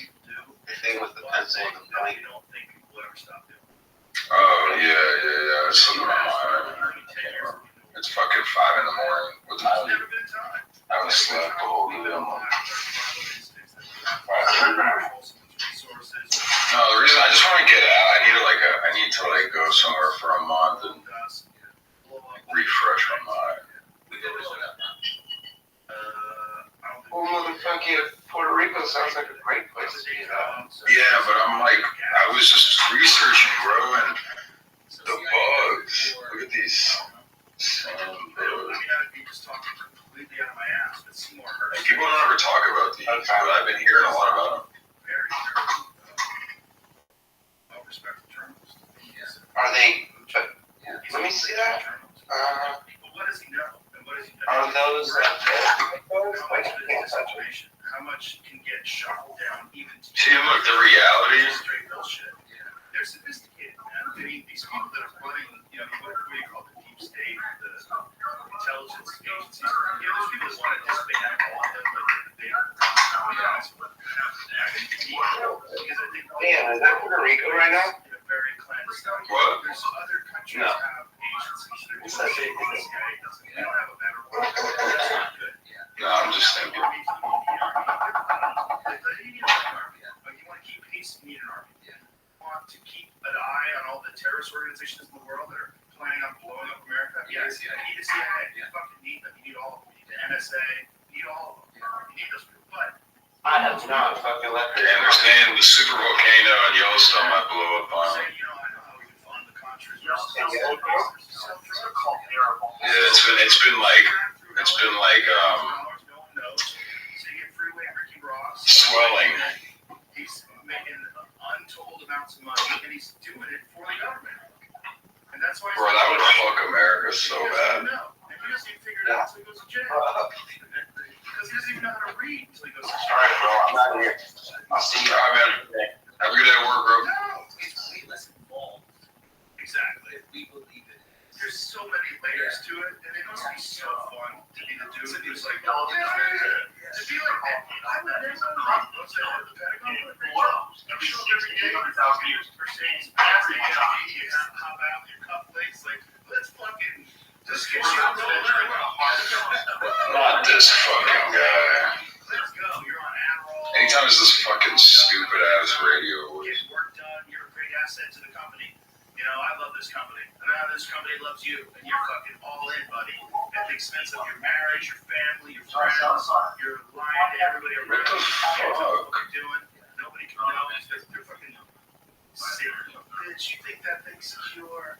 You know, Properties, to get to a certain like success in this country, you have to be. You can't live on property. 100%. They have to be. How do you think the fucking FBI was on Twitter? Hey, we're getting pressure from one of our constituents. We're getting pressure from this organization that gives us immense amounts of money. And they like it. Pressure on this stuff that's be a problem. Well, it's the laptop story, or whether it's I'm acutely aware of misinformation. So how does that you are a black person? It was Joe Biden sold you by saying you ain't really black. You don't know that. You were a movie person. Joe Biden had like decades of civil rights movement claiming that he was segregated and how do you do restaurants, how do you help work, he did that. And he came here and told you running for black people in the most kind of way. It seemed to me that should have been a call for you, but it wasn't for that. Damn. Would love to have a hold, I imagine. How do you make sure that you create no one First of all, not valid information, but I can get you those valid sources. Like the expert name, and like martial arts, and I can give you some information about some things, comedy, talk to them. No, but being honest, I'm not a legitimate expert in anything, but I can bring experts on, and I can have honest conversations with them. And as a human being that is in this world, it is imperative that we have access to all sorts of information, even information that might not be correct. You gotta know why the person thinks the way they think, even if I disagree with them. Why do you think that? Like, how does it work in your head? How do you consider this? I'll steel man their position. I try to find out. And if you're silencing people that are from Stanford and Harvard, like they did during COVID, actual experts, you're doing a disservice to human beings, including you and your family. Because if you're lying or allowing people to lie about medication or about That's illegal. medication, that is fucking retarded. You know that's also going to take that medication on your admission or your recommendation. You're doing a disservice to everyone, to the whole. This person is telling the truth, is doing a service to everyone. The whole. You gotta listen to everyone. and then you make that decision. It takes time. How long it took for COVID to figure out what was going on?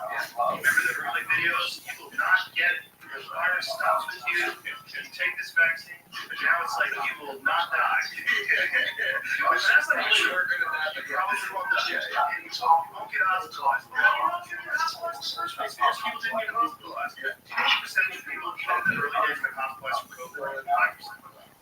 It's just a lot of really people. It's a lot. It's a lot. But To not even track publicly some of the statements made and to remind people that we're putting out other information.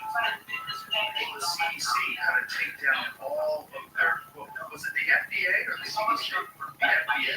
The FDA had to take down all of their tweets about COVID with in reference to ivermectin. Like, you're not a horse, you don't stop it. You remember that? Was that the CDC?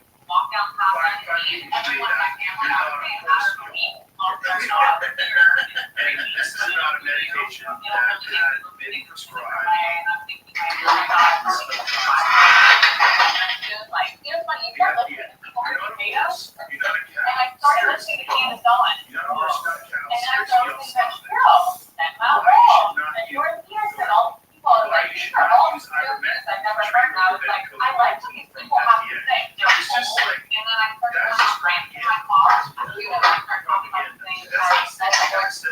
Discretionary medicine, because they do use it in veterinary applications, but it's for humans too. You fucking idiot. It hasn't been used for humans. Has it saved lives? Yes. Has ivermectin won the fucking Nobel Prize? Yes. Yes. Yeah. It's a human medication that has one of the safest profiles of any medication known. And now they had to take down. Pull the article that they had to take all that down. So they had to delete 140 social media posts that were disparaging ivermectin. That is lost in court.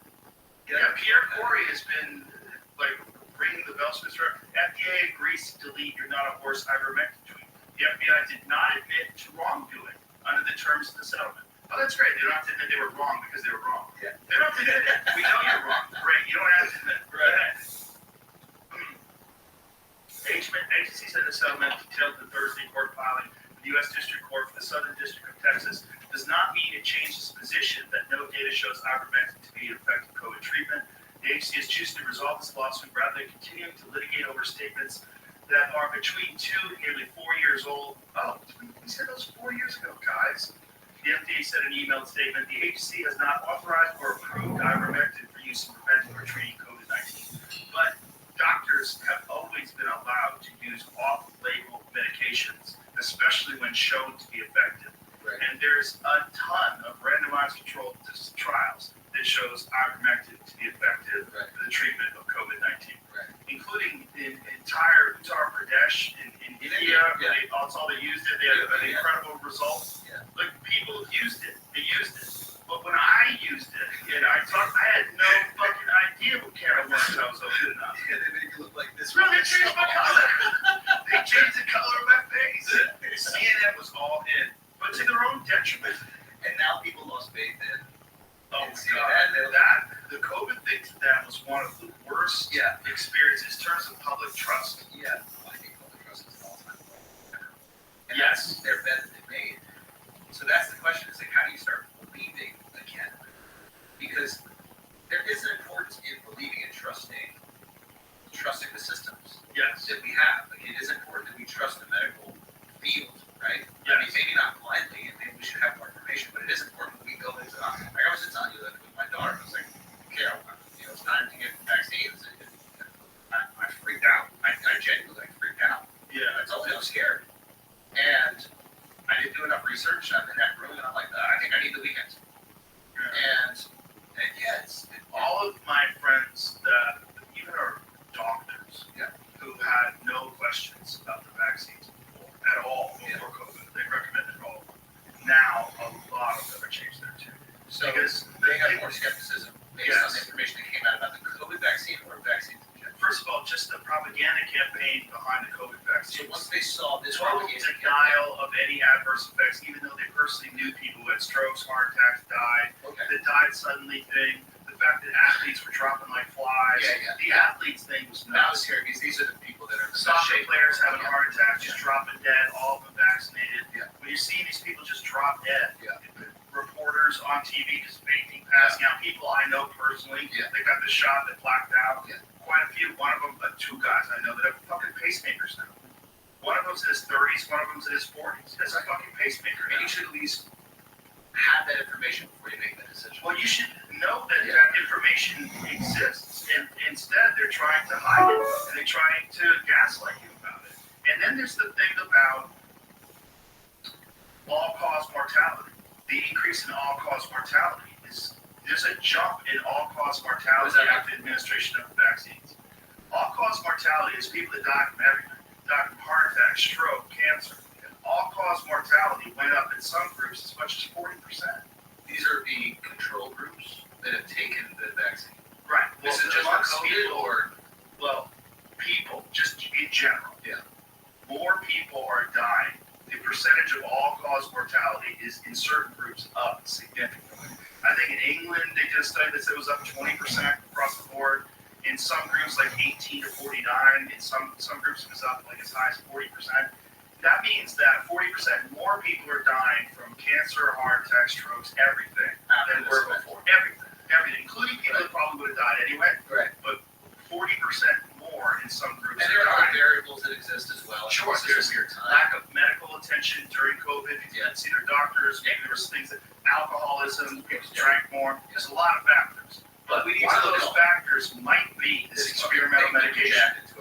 And the resistance against that being possible is crazy. Yeah. And it's because people, first of all, they advocated for it. They told you to get it. They probably chastised people in school, people that didn't get it. Yeah. So now they have this opinion that they have started with and they stuck with, and they don't want to be correct. They don't want to back. They don't want to back off. It takes a very courageous person to say, I'm fucking wrong. I was not only was I wrong, but I probably fucked people over, and a lot of people might have been adversely affected. That's your career, your life, your identity. Yes, especially if you're an intellectual. It builds your entire identity around me. Yes, and there's massive pressure from all these institutions that have always been unquestionable in the past, like the FDA or the CDC. It's like a botched surgery. If you go through plastic surgery and something fucks it up, you're not going back to that doctor. So they're terrified. So they have to go, no, we were right, 100% right. Trust me. I'm Right. Okay, so the skepticism starts there, and then it starts bleeding into all vaccines. Exactly. And that's Which where is there's okay been to some have. friends of mine that are physicians. And then you read what Robert Kennedy says. Yeah. And Robert Kennedy is the guy that gets put in the kook category. Yeah. And I had to admit that to him when I had him on the podcast. I had an opinion of you that was based on propaganda. I thought you were this wacky conspiracy theorist guy. You're nuts. You're the guy that's telling you to like fucking, take silver, iodine. You're gonna never get sick again. You know what I mean? Like you put him in this category of like holistic medicine guys or whatever. That's what's not even a bad thing. But you put him in this naturopath category, cookie category, conspiracy theorist, tinfoil hat. And then I read his book. I read The Real Anthony Fauci. You read that book, like, if this is not true, why isn't he getting sued? And it seems like this is the exact same playlist that they ran during the AIDS crisis, and that's the Dallas Buyers Club. The Dallas Buyers Club is all about that. It's all about Anthony Fauci. It's all about restricting medication to people that have HIV, forcing them to take ACT, which was killing everybody. ACT kills people. It was a chemotherapy medication they stopped using because it kills people quicker than cancer. People that were asymptomatic from HIV were put on ACT, and they were dead within 6 months. It's a chemotherapy medication you're supposed to stay on. No chemotherapy medication you stay on indefinitely. And then you take it for a course because it's damaging, because it's killing the cancer, but it's also killing you. And then it kills the cancer, and you recover, and then the cancer is gone, and that's how chemotherapy works. But they weren't using it for cancer anymore. Read the book. Not only that, they experimented with vaccines for HIV on foster kids in New York, and a bunch of them died. It's all in the book.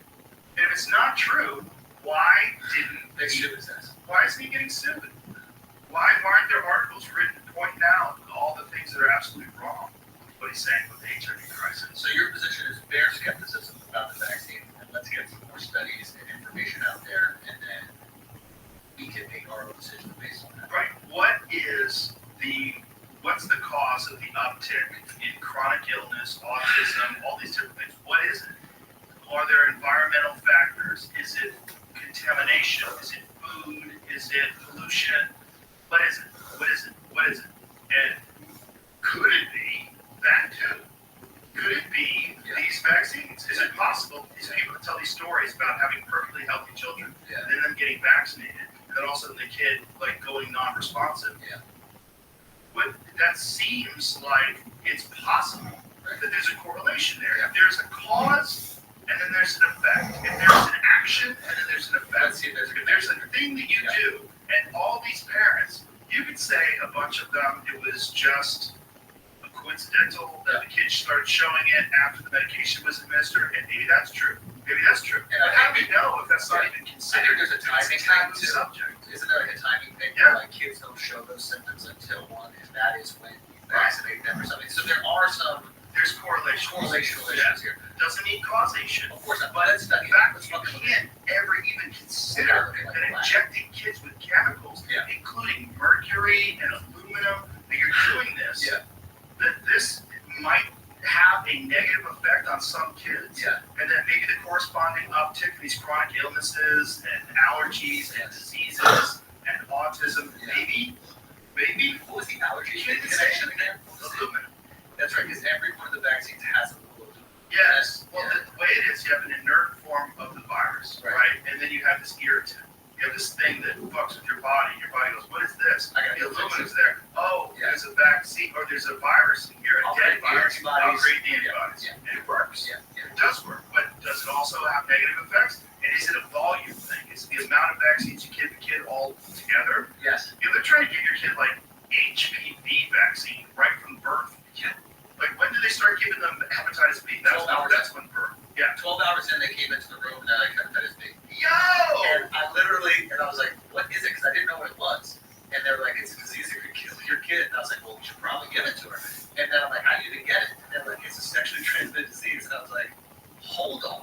Yeah. Like, I think that we can pump the brakes a little bit. 12 hours old? Yeah. Yeah. We got time. Yeah. Jesus Christ. Yeah. Yeah. Okay, so I understand. So now there's a skepticism. People But say, then, right now, just having this conversation, even talking about it, the way we've talked about it so carefully, yeah. you'll be labeled an anti-vaxxer. So Andrew Schultz and Joe Rogan throw Okay. around anti-vax conspiracy theories. well, we're not conspirizing right now, right? You know, we're just literally saying maybe it's okay to do the research without shame. Well, how is it not possible to talk about it without being labeled a kook? If this is a thing, if you're injecting kids with chemicals, Yeah. and we know that medications have adverse effects, even simple medications. Some people have horrible effects from all kinds of stuff. Yeah. There's people that can't take, like Aaron Rodgers couldn't take the mRNA vaccines because there's an ingredient in it that he's definitely allergic to. So an interesting thing is I asked the doctor and she was actually great. The doctor was really great. Like her mom was kind of anti-vax and she's like, so I understand it. There's no pressure. I was telling this. Yeah. And she said this was interesting. I was like, what about if we scheduled them, not delayed them? I think is what they said. Yeah. And so you have less viral load at one time. Right. She said something interesting. She goes, listen, every vaccine has a preservative in it, right? You need to have a little bit in order to keep that inert disease Yes. alive, whatever. She goes, so the question you have to ask now is, okay, maybe the preservative isn't good to put in your kid, and now you're putting more of it in because you're doing more vaccines over a longer period of time. So this is a variable I didn't even fucking think of. I'm trying to lower the viral load that my 8-week-old baby has inside her, but now I'm increasing the preservative load that the baby has. And I don't know the effects of that. And that's why I had to walk out. The thing is, the medical institutions have been captured by pharmaceutical drug companies. And they're captured. They're captured by agencies. Yeah. I mean, it's not as simple as the doctor is basing it all on his education and his understanding of this particular situation and the objective science of all of it. Now, there's a narrative. There's a narrative that gets distributed. That was the narrative during COVID. You must get vaccinated. They're telling people to get vaccinated right after they got over. It doesn't even make sense. It's completely And unscientific. they make it restrictive. Like, for example, my wife, in order for her to go to school, had to get the booster. Like, she was getting her MBA. Yeah. She had to. Yeah. So, and the same thing with kids. Like, if you want to put your kid in, like, a school, they have to have them. Yeah. You want to put it in a daycare. Do you want to travel? Do you want to fly? Certain jobs. So you start to feel the pressure, and the outside pressure makes you go, okay, I'm being forced into this decision. I don't really have my freedom. You say I have my freedom, but I want my kid to get educated. Right. I want my kid to be able to go see their grandparents. I want my kid to do these things.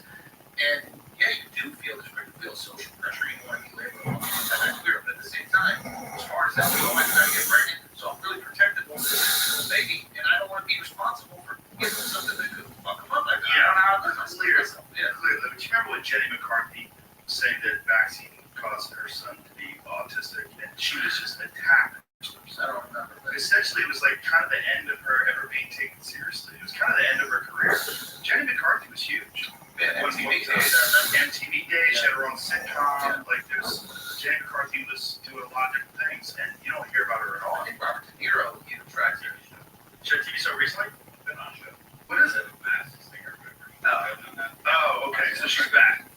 After a long time, she was like persona non grata. What is the Masked Singer? It's a game show. She's one of them. I'm so ignorant. I don't even know if that show's going on. Anyway, it's one of these things where you're like, She's one of the judges? Okay, so she's okay. But if the conversation comes up with vaccines, like people roll their eyes, like, oh, Jenny McCarthy. so what's She's the way to, anti-science. but what's the way to like talk about it and have the conversation? We're not anti-vaccine movement. We're pro-safe vaccine. Beautiful. Oh, yeah. Damn, bro. She'll still be beautiful. Yeah, Jamie's ruined. No, it's just, I don't know, it's one of those things where like, you're scared because you want to protect this thing you really care about and love. Both ways. You don't want them to get a disease Of course. and get sick and you could avoid it. While at the same time, you avoid it could have a negative effect. So you're just in this stalemate. I know. And you don't know who to trust. And that's the problem with information right now. So Yeah. I don't think we know what to think about anything. It's like, Right. even the trans visibility day thing, like every headline was Biden declares Easter trans visibility day. Right. And I read it and I was like, there is no way. Like, yeah, maybe there's a bunch of lefties there, but there's no way that he would declare Easter. And I looked into it. Trans visibility day started 15 years ago. Right. 3 years ago, they declared it, and then Easter obviously changes every year. The date, it doesn't change the day. Right. And then it ends up on the Sunday. Right. But the headline is Biden declares Easter trans visibility day. Right. Once I read that, I know it's fake. Now every headline is fake. And I think now in this, like, we're not fake. Right. We get leveling. Right. They're all Yeah. escaping because there's money to be made. But that click is valuable. And they will knowingly, like we were talking about that woman earlier with the Huberman thing, there is money to be made out of that. Yes. And as long as there's money to be made from it, they They'll will go for it. get information that is incredibly important to the truth of the story. Yeah. I don't know how you solve But that thing, the Biden thing is kind of crazy because, on this day of our Lord, like they make this declaration and they know that it's going to happen on Easter Sunday. They know this year or maybe last year, Yeah. but when they started, they're not Right, like, it's just how are March we going to take 31st. away Easter? Right. It's like Thanksgiving. It always happens on Thursday. Exactly. Yeah. So it's Easter like, Sunday is always a Sunday. And it can vary from April to March. exactly. Yeah, like it could be March 31st or it could be April 23rd. Like it's really wide. Yeah. The range that Easter Sunday falls. And they saw it coming this year, and they're probably like, fuck. If we move it, we hate the trans. If we don't move it, I doubt we hate the Christians. I think they saw it as an opportunity to like In an election cycle. yeah, It's because absurd. the loons on the left, they're all into that. Joe doesn't know what a trans is. Well, he knows one of them got fired for stealing bags. He The thinks other that's a one woman. shits out. He's 80 years old. If you went to him and you were like, that's actually a man, he would go, there's no fucking way. He Show it to me. bro, that administration is all in on that stuff in such a hardcore way that he got interviewed by Dylan Mulvaney. Yeah. And he thought that was a man. And I've been girl for 350 days. Like, oh, God bless you. God bless you. That's what he said. Did you ever see that interview? No. It's wild. It's wild. Like, I think none of us really believe he's making the decisions, right? He's just there a puppet for the Yeah. and he's just there to get lambasted when all these things happen. Yeah. And then he forgets about it immediately afterwards. He doesn't know. He's He's a just perfect perfect guy guy. to blame things. Exactly. Yeah. And that's why he's there. That's why you get the 8-year-old dude. The idea that they're going to keep running them is just bananas. You're going to keep them in there. I can't believe that's real, but as time goes on, I'm starting to think they might actually keep running them. I don't know why they don't switch them out. They're not in a position they can switch them out for anybody. Who Well, steps in? he would have to kick Knock the them out. bucket. No, knock them off. But he would have to kick the bucket. And then they just slide loose in there or something. Yeah. Yeah. Yeah. That's what I think. You think that's what they're hoping? May. Really? I think he's got until May. No way. I feel like right around May they're gonna pull him. No. Yeah.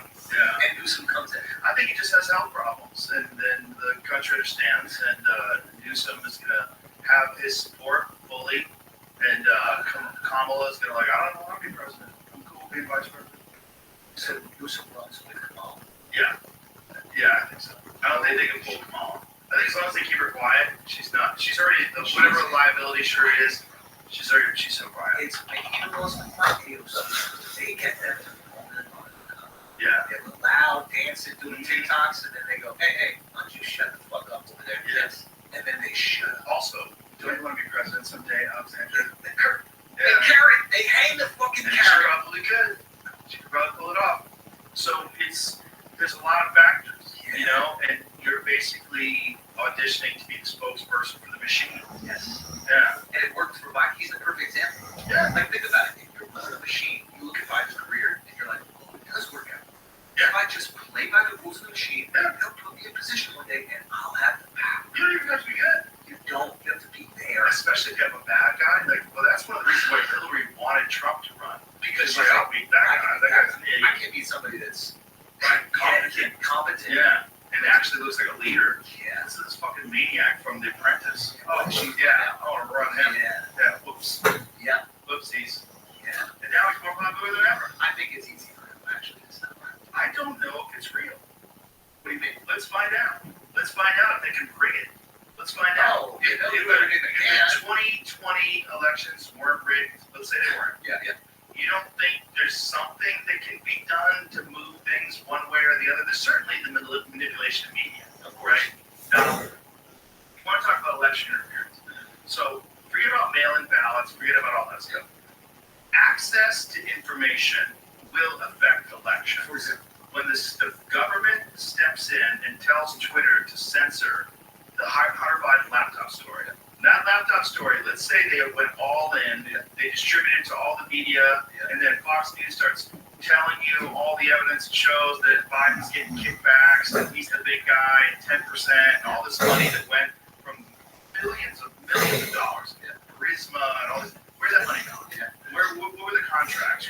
What's happening? How does he have this job teaching for $1 million a year? He doesn't even show up. Like, what is all of this stuff? Like, what is this? And if that got into fence sitters, people are like, I don't know, Trump's kind of gross, but Biden's old, but I'm still going to vote for Biden because Trump's a bad guy. They're all got, Biden's a bad guy. Trump might be the answer. You know, we were fine when he was in office. Let's run with him.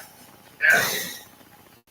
I mean, it's basically election interference because you're withholding information that would be detrimental to the person that you want to win. You're interfering. absolutely Yeah. election interference. So anybody said there's no election interference, that is election interference. And then you have Google search results, which Robert Epstein in his research has shown that Google search results, I know, right?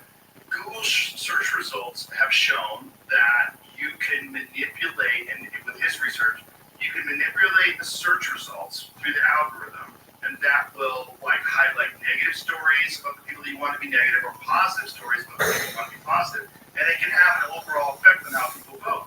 Because most people are surface information gatherers. They read headlines, and they go, got it, and then they go. And the headline might be horseshit. You might get into the article. I mean, we've done that so many times. But wait a minute. This specifically says that that's not true. Yeah. So what are they saying in the article? Complaints of. Oh, it's a complaint of. But then you get into it, you go, oh, but it's not real. There's so many things like that that can just affect public opinion.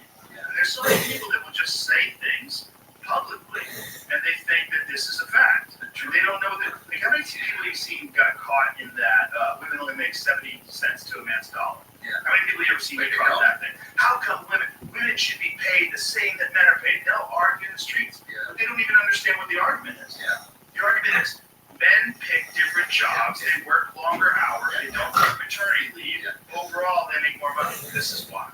They take jobs that are more dangerous. They take jobs that are higher risk. It also includes the most wealthy people, which are men.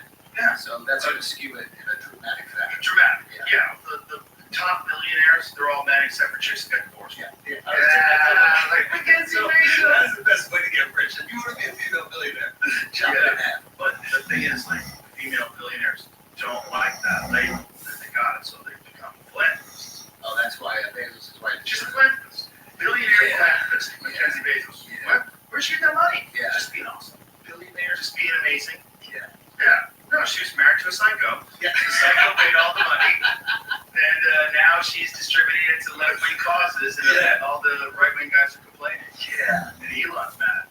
But Why why is Elon saying something about her distributing, that these rich divorcees distribute to the downfall of democracy? Yeah.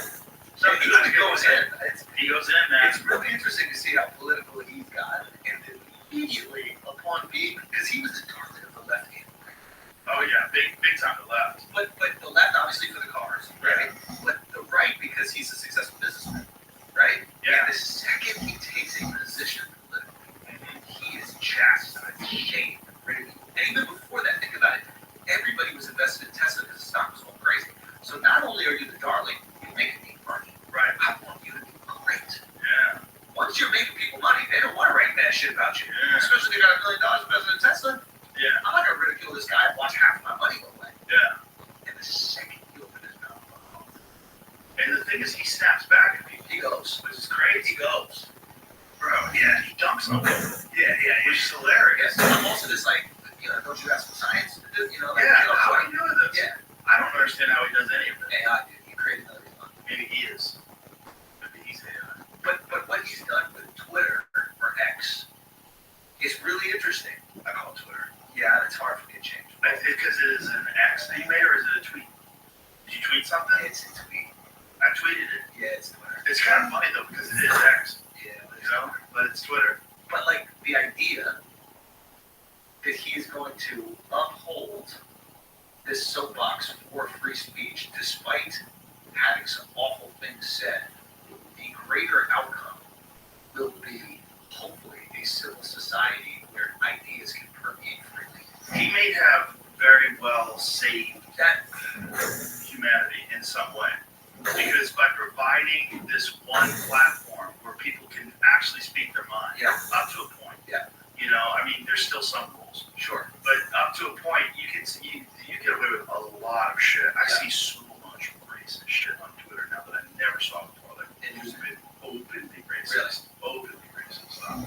Yeah, and then you see people chiming in that agree with it, and it's like, wow. And then people chime in that disagree. Yeah. Those voices are all heard, and there's a place for all of them. Yeah, and you just have to know that people do think certain ways. You know, even if you don't like it, you have to know that people do think certain ways, and the answer to bad speech is not silencing speech, it's better speech that's more compelling. But you need to have a place where it can exist for there to be speech to even be consumed. Right, and there was no place before he took over Twitter. And that's the thing, that the pendulum sort of shift that we're talking about, where it's like, you have these pieces that came out that we thought were news, and now we see them as hit pieces. Right? I think kids that are growing up with all this information and disinformation, misinformation, all this shit, I think that for us it's a little bit more difficult, but for them, they will have the ability to discern and understand that they have to do a little bit more research. Yeah. I think we get caught victim of it, like old women when they get a phone call from some Nigerian prince and they need to that's us with news now. And we're like, wait a minute, fake things can exist? Right. But I think the kids are going to grow up going, oh yeah, everything's fake. You just got to do some more research and figure it out. I hope. That's my hope. Well, enough kids listen to podcasts, which is what really bothers people. That they're getting their information from people like us. Well, they have to. People like us don't have to lie. Yeah. We have zero incentive to lie. Yeah. And when we're talking about these things, like, this is what I know. Yeah. These are the facts. This is real. You're being fucked. You're being lied to. And it's not like there's not a motivation. Yeah. Look at the amount of money they're making by fucking you. Yeah. I mean, it's this insane sum of money that's involved in a lot of these decisions. Yeah. These decisions roll on whether or not we complain or not. But at least it kind of puts things in check. Maybe that's the solution. Just show how much money people are making. Yeah. Show how much money CNN makes from the pharmaceutical industry. Oh, and then you will look at every story about pharmaceuticals. Brought to you by Pfizer. That's it. Anderson Cooper. They do it like right in your face. Brought to you by Pfizer. Vaccines are perfect. Let's go to a commercial. Yeah. Brought to you by Pfizer. Yeah. You will not get this virus. You will not transmit this virus. The virus stops with you. And no one complains. Now, do you think that the people that are disseminating information are aware of the bullshit, or they are the useful idiots? Meaning, like, I think at a certain point in time they must be aware. and if they're aware, they're evil. They're trapped. They're trapped. think initially most people did think that the vaccines were. And it doesn't have to be vaccines, it can be anything. But once you're pushing out information that you know to be false, Right. and you're potentially hurting people, Right. it doesn't have to be vaccines, it can be anything. Right now, you're evil. That's evil. That's evil. Yeah. I don't fault someone who's maybe ignorant or a useful idiot or really Right. passionate about a thing, but the person that knows Right. and still puts it out. But you have plausible deniability because you're using the opinion of the air quotes experts that are sanctioned. And so they will tell you things and you will say things and you will read articles that support that and you will go, oh, this is a fact. Not if you're motivated by the agenda of your sponsors. Like if you know that you have to have a certain opinion Right. on the platform, and that opinion is based on the people who are paying to sponsor the show, Right. you are aware. But that's also supported by these experts. Like, you know, So we can find but experts since for you're not, all right, since you're not an expert and you're just a talking head on CNN, Yeah. your job is to say, but do you understand that the CDC has disagreed? The FDA has said this is not approved. The NIH has shown through various studies this is not correct. Yeah. And you can say that, and you would be accurate. Yeah. You would be accurate as the news person on So you have CNN your that's telling justification. a lie. You have your justification so you can go home and sleep at night. And a lot of them don't even do any digging. They're there, do their job, they read the teleprompter, they're fucking gambling on sports betting or something. Who knows what the fuck they're doing with their spare time? We're just assuming these people are truth tellers. They're not. We're assuming they're even journalists. They're not. Yeah. Some of them are, but most of them are just talking heads. Just Maybe pretty that's- people that are good at reading. That's the transition that we're going through right now. It's just because someone's giving us information on the platform of the material. It's not mean that they know anything they're talking about. It doesn't mean that it's necessary. Not only that, we are sure they are highly motivated by money. Highly motivated. Sponsored by money, put in position by money. The commercials, it's all money, making that money. Yeah. And no one's listening. That's what's crazy. Is that beautiful? It is beautiful. That means the people know, and the people seek out the information Yes. that they deem truthful. Yes, there's going to be some wackos that seek out the most extreme version. Yes, that's us sometimes, but it's really fun. I want to indulge in all the conspiracies. It's awesome. It's fun. But at the end of the day, when I have to make a real decision, Right. I'm going to seek out the information. Right. I'm going to read as many things as possible if it's my life on the line, or the kid's life on the line, or my friend's life on the line. Yeah. I'm going to actually go out there and figure it out.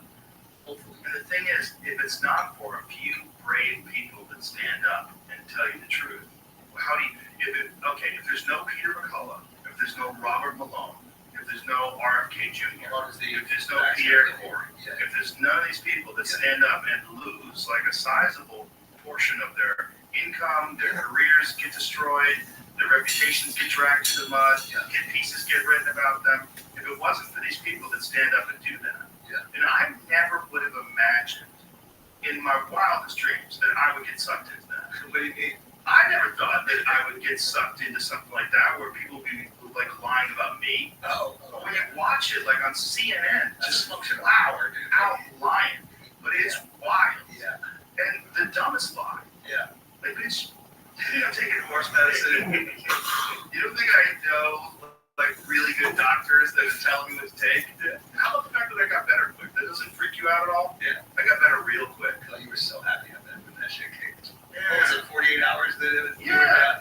Like 3 days later, after I was sick, I made that video, and I was fine. Yeah. 3 days after that, I did 10 rounds on the back. 6 days in, I did 10 rounds on the back. I'm like, let's see how I feel. I worked out 5 days in, I felt pretty good. I said, all right, tomorrow, let's get after it. And I did 10 fucking rounds on the back, full clip. No problems. Yeah. No problems. No lack of energy. I felt 100% 6 days later. Yeah. 100%. Yeah. But I'm on top of my fucking health all day long, all year round. Yeah. I'm always in shape. I always take vitamins. I'm always eating well. Yeah. I sleep good. I do a lot of things. Yeah. Like, you can't say that everyone has to adhere to the rules of this thing when you're lying about the results, you're lying about the studies, you're influencing all these talking heads to say these things that turn out to not even be remotely true. Not only that, there's no studies behind it. They had to admit when they were speaking in front of whatever it was in the UK that they never even tested these drugs for transmission. They just tested them to see if they created the antibodies. Then all that other stuff they said was bullshit. Yeah, that's the tricky thing about like making rules for 300 million. Is that 300 million people are not the same. The way that you take care of your body is completely different than some asshole that's a consultant. He's sitting at his fucking desk all day, weighs 300 pounds. and that rules, it's like an SAT. Like, we have to find a way to judge intellect so that kids can go to school or not. There's some kid who flunked the SATs who's a fucking genius. And he's gonna go out there and make money. He's just bored with these things, and he doesn't pay any attention. It's what you focus on. Yeah. You could be a very smart person who doesn't study, Yeah. and you take classes and you fucking bomb in your classes. You suck. Yeah. Because you don't know what you're talking about. But if you ask that dude how to fucking fix a turbocharger, that dude knows how to re-engineer things. Yeah. You know, this is the problem. It's in the valves. We have to fix the valves. You know, like there's people that are genius at things that they're interested in. Yeah. But if you keep them in a classroom, they're bored as shit, and feed them fucking dull ass teachers that spoon feed them the shit that they're never gonna use, they're not gonna thrive. Yeah. Yeah, you create systems. So But you gotta have freedom. That's a big one. You know, freedom is one of the massive factors in this country's ability to churn out innovators. Yeah. There's so much freedom to do things, freedom to try things. I love that it's part of the identity. It feels entitled to it. Yeah. If you restrict it, I'm furious. And other people are furious. But that's not every country where they feel entitled to it. Right. Well, that's a big thing about Texas. Texas, it's built into the fiber of the human beings that established this place. And that's why you need Texas, you need Florida. I don't care if you don't like it, you need somebody pulling us in that direction. Yeah. Because it's going to take LA or it's going to take New York, it's going to pull them a little bit that way. When we see people partying and having fun during fucking Corona in Texas and Florida, we're like, well, maybe we can go out to eat. What's going on? Right. But if everybody's locked in. And there's somebody else out Everyone's there. gonna die. I remember when Governor Abbott opened up things. Yeah. And they were like, "What are you doing? You're gonna kill everyone." Yeah. Nope. Nope. Did you talk to him? Yeah. And did you ask him if he was ever scared of that decision? Because if that decision backfires, that's his. He did it based on science. He did it based on what we know about the disease. You know, protect. The same thing that Florida said. Protect the vulnerable. You know, yeah, if you are an old person with a severely compromised immune system, you should get vaccinated, you should be protected, you should probably isolate. It's just a brave decision. There's a lot weighing on that. Yeah, well, there's a lot of people here that wanted that decision too, especially because he's a Republican. You know, most of the Republicans want the businesses back open. Most of the people are like, hey, what are you, like, you're taking away people's ability to make decisions, and you're giving the government an unprecedented power that it never had before. Yeah. The government, the mayors never had the ability to shut down all the restaurants. Yeah. What? And when they did that in LA, they had no effect whatsoever on their check. Their paycheck remained the same. I think you want to make fucking cities great? Have it so that the mayor's salary is based on how well the city does. Now, what is now Steelman the opposition argument? Well, the government would co-opt it, and then these financial institutions would co-opt it, and they would figure out a way to build businesses up unethically. And the best way to make more money is to pay people less. So you would have lower income wages, lower minimum wages. That's where it gets tricky. It's like, you go through this in New York, especially when you have like an apartment or something like that. You got to go through all this bureaucracy when you're renovating your apartment. That being said, what I do in my apartment affects the person downstairs, upstairs, to the left, to the right. So we have way more rules because we need them. Yeah. Because what I do fucks everybody else's life potentially. Drill holes in the wall and get a leaky fucking pipe. And, People try to do it. oh yeah. If they know you're gonna drop ceiling, they're trying to drop pipes into your fucking ceiling. You don't even see it. Really? No, yes, all the fucking time. So they're like, oh, can I get access to your place and probe a wall to see something? And they'll drop a fucking all their plumbing so they don't have to raise their floor. There's things that they'll take advantage of their neighbor. And because of that, you gotta create all these extra rules, and it's a real fuck to go through. Now when you have 3 acres of land in, Texas, you can build a barn without people really looking at it that much. Yeah. Because you're not affecting your neighbor. So Right. I do get why in certain places you need a little bit more of a bureaucracy because people will take advantage of each other. Yeah. So that does make sense. You can't have all the same rules for all the same places. Yeah. It's not gonna work. Yeah, it's not You know gonna what I work. Yeah. But that's one of the cool things about this country. It's basically like a bunch of countries. It's Exactly. like Europe. Like Let's get France is different than Germany, but they're all When smushed up next to each other. they were putting it together, they built it with that idea. They're like, hey, listen, if I'm up in Maine, it takes me on horseback 4 months to get to fucking Washington, D.C. Why should your rules affect my rules? Right. Let me do my thing. You do your thing. We'll Right. agree on 10 fucking rules, and then let's have some fun. States rents. There we go. Yeah, And it makes sense. it does make sense. It makes sense that you gravitate towards places that fit with your liking, which is why psychopaths move to Portland.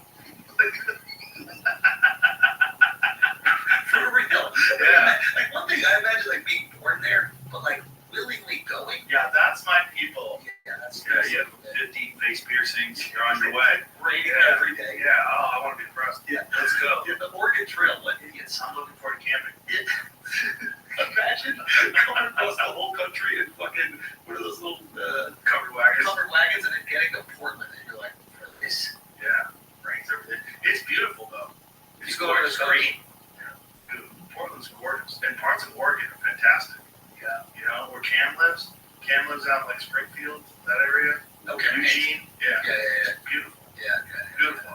That's the thing about Oregon too. It's like you have Portland, but everything else is red. Yeah. It's just like Portland just dominates the politics. That's usually usually how it population centers. Yeah, it's all ranchers, farmers.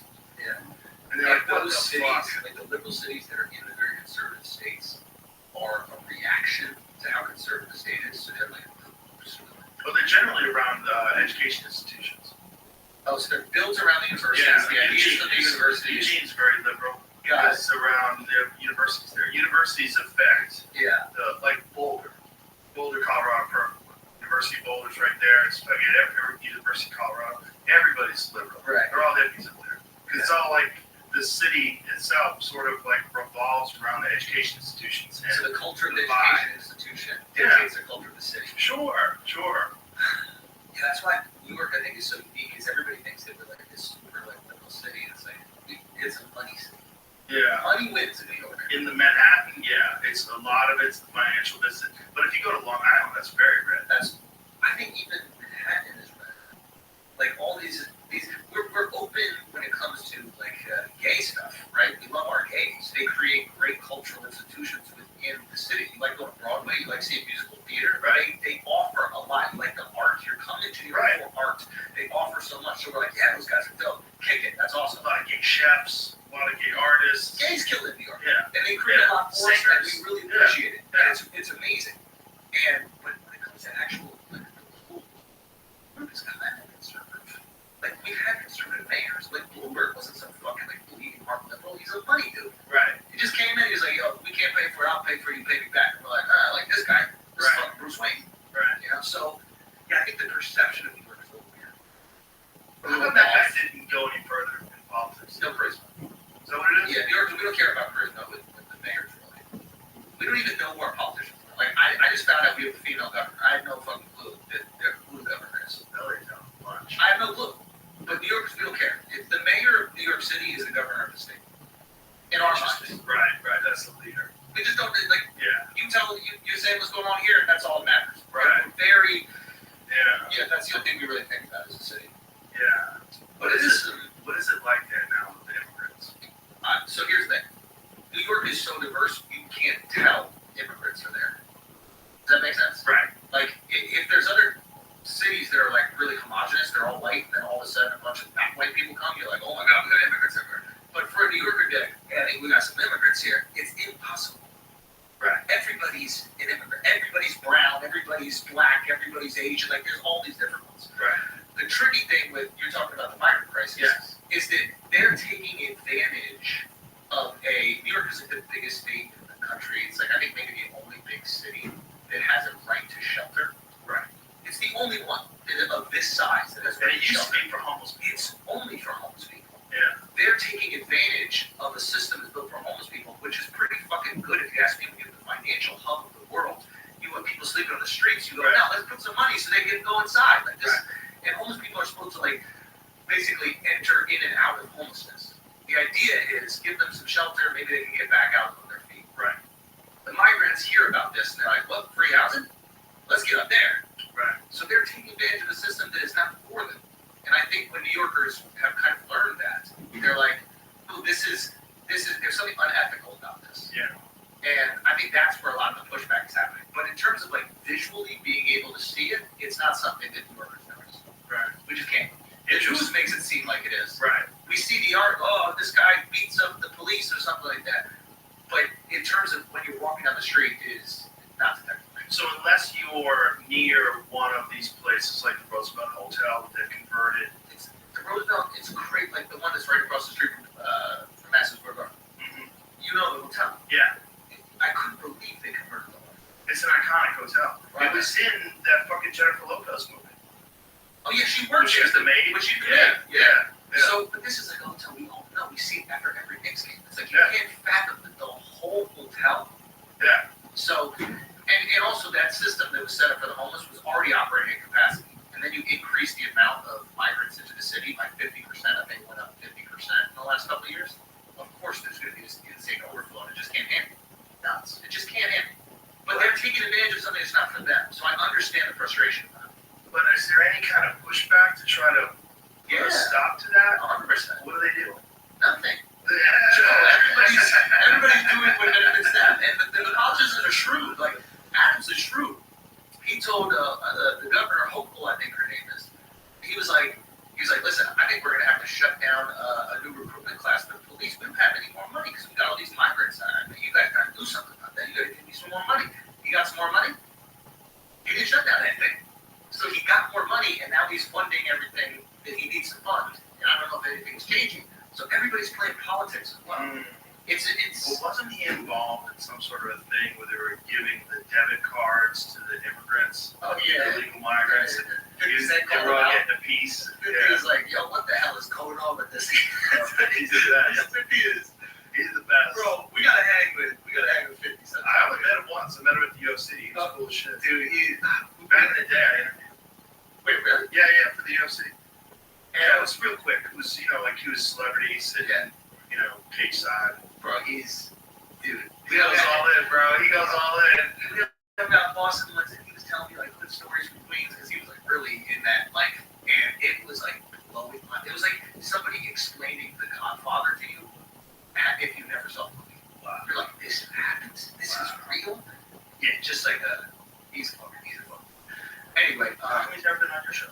I want to get him on. I mean, we just connected for the first time when I was doing the shows up in Boston. He was there as well, and but I want him on. This is a perfect podcast. He He goes all in.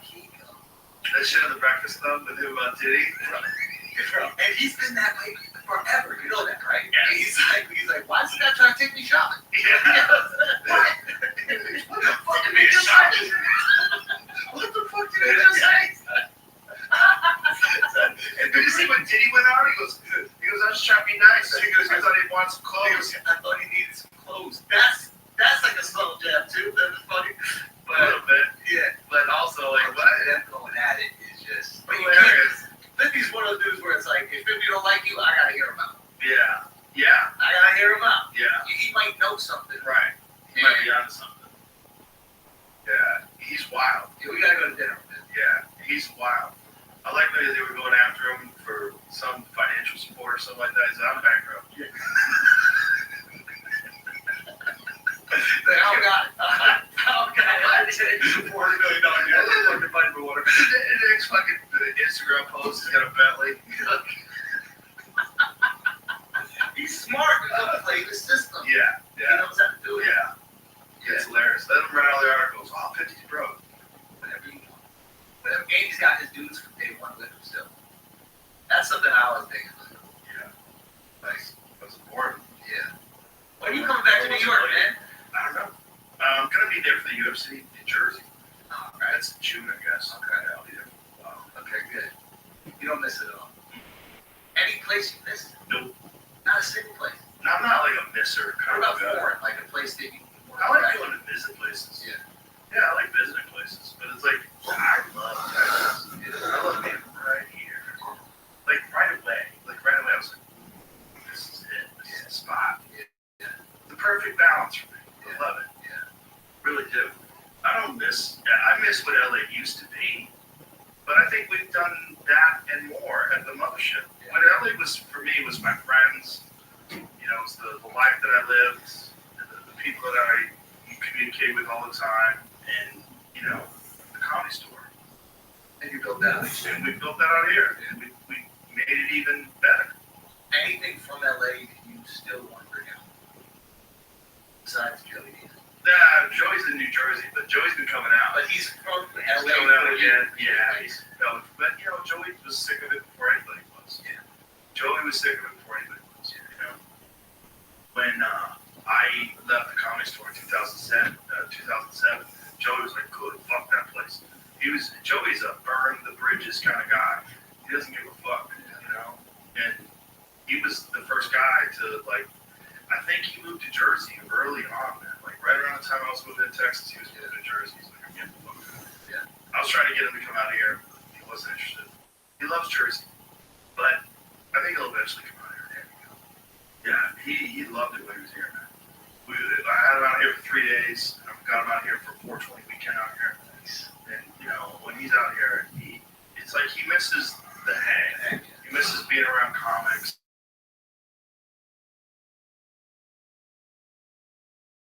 Well, I had such a party, and everybody was like, "Dude, I feel like Joey just belonged there. Like he just sat down in the green room. He's like, he's always been here. Yeah, this kind of always has been here. That sign, "Get it together, bitch," that's on the wall. That's Joey. That's what he always used to say. When you get ready to go on stage, like, "Get it together, bitch." And like it was like that meant the party was about to jump off. Yeah. So have that neon sign in the green room. The spirit of Joey has always been there. That's your last Avenger, bro. Get that together. He's the Hulk. Yeah. Call him in. Call him in. The Hulk. Yeah. He's been murdered on stage too. He really lost the beat. Lost the beat. Yeah. Does he go up in Jersey? He goes up. Goes up a couple times a week just to keep the dust off of it. Yeah. But when he came here, he was tuned in. Really? He was ready to go. Oh my God, he was so there.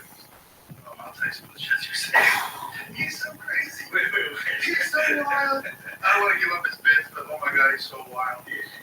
He's so fun, man. It's always fun. It's fun with him. Everything's fun. Yeah. Everything's good times. Everybody gets hugs. He loves you. He tells everybody he loves them. Yeah. He's the party. Yeah, he's fantastic, man. Yeah. His stories. I remember when he came on the pod of those stories. Oh yeah. It's a movie. Like you're watching a movie in your head. Just this mook, just fucking walking around Colorado, taking advantage of all these duds. They're like, oh, the trees are green. He's like, oh, I'm gonna take all of them. Like it was just amazing. Yeah. The fact that he gets this comedy. He's just such a character. No, there's no Joey Diaz other than him. I don't know anybody like him. You get real lucky in this world that we live in. That you get to be close to these exceptional human beings. Yeah. They're just different. They're just different than anybody else you know. You collect a lot of these guys, I've noticed. Yeah, like a lot of your friends. They're these unique personalities, especially in comics. But they're these like kind of misfits. That I've noticed that even your buddy, was it Tommy, who plays pool? Like every one of your guys that I meet, like within 15 minutes, they're telling me a story that like just blows my fucking mind. Yeah. And it's really interesting. They're unique in their own right, but they are these characters that should be in movies. Yeah, it's a cultivation of extraordinary humans. Yeah, life's more fun that way. Yeah, it makes your life richer. You enjoy it.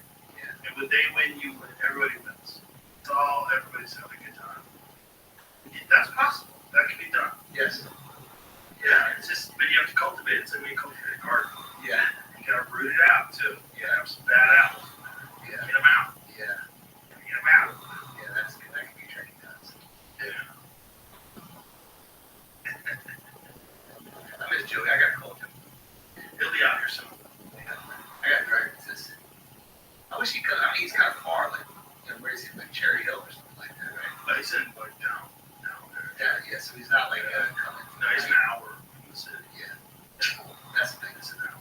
If he's 20 minutes, then yeah. He does a lot of Jersey rooms. He'll do the Stress Factory. Yeah. Walk around down there. Yeah. Do a lot of gigs. There's gigs now. There's a lot of places you can work. Yeah. Just to fuck around. Just keep the dust off. Yeah. Yeah.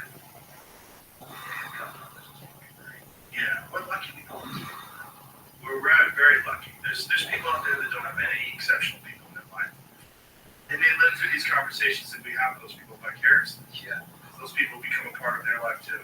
Like, oh shit, Schultz is on. And they get excited. I will say that's the cool thing about people knowing you from podcasts is that they probably know more about your life than like you and some of your friends do. Oh yeah. They're hanging out with you for hours a week. So when they meet you, they're meeting this person they know a lot about, not this character from a TV show that is not reflective of you.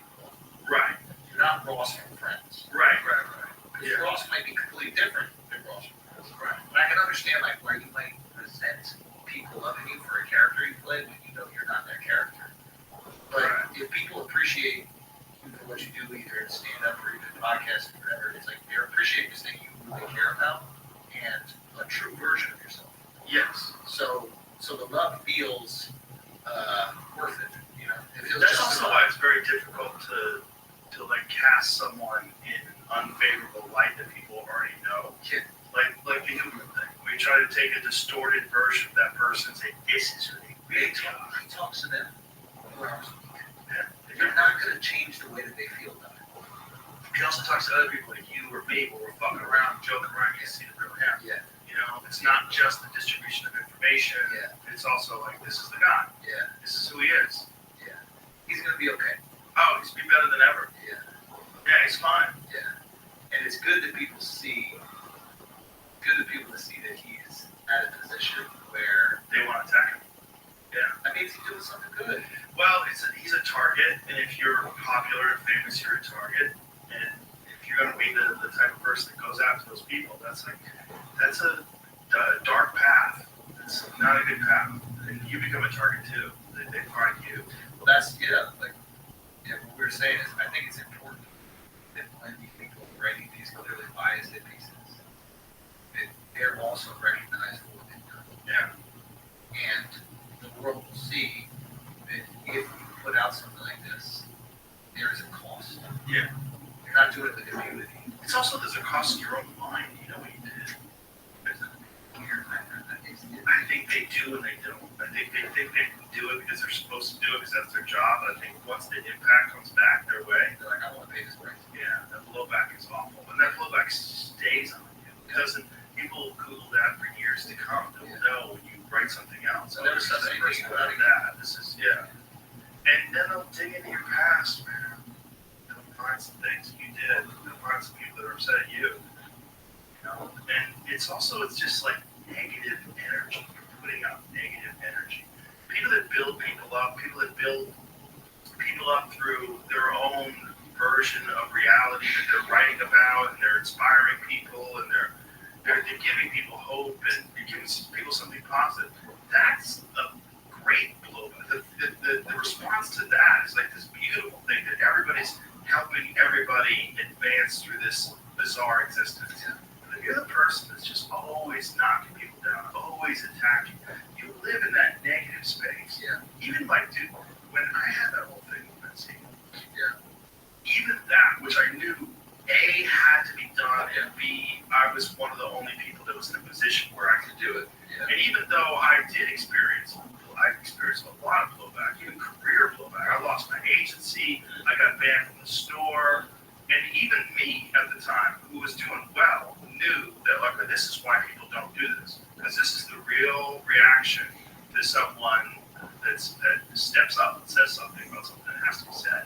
But even the negative shit that I would get is back in the I read the comments days. The negative response from his fans, it was awful.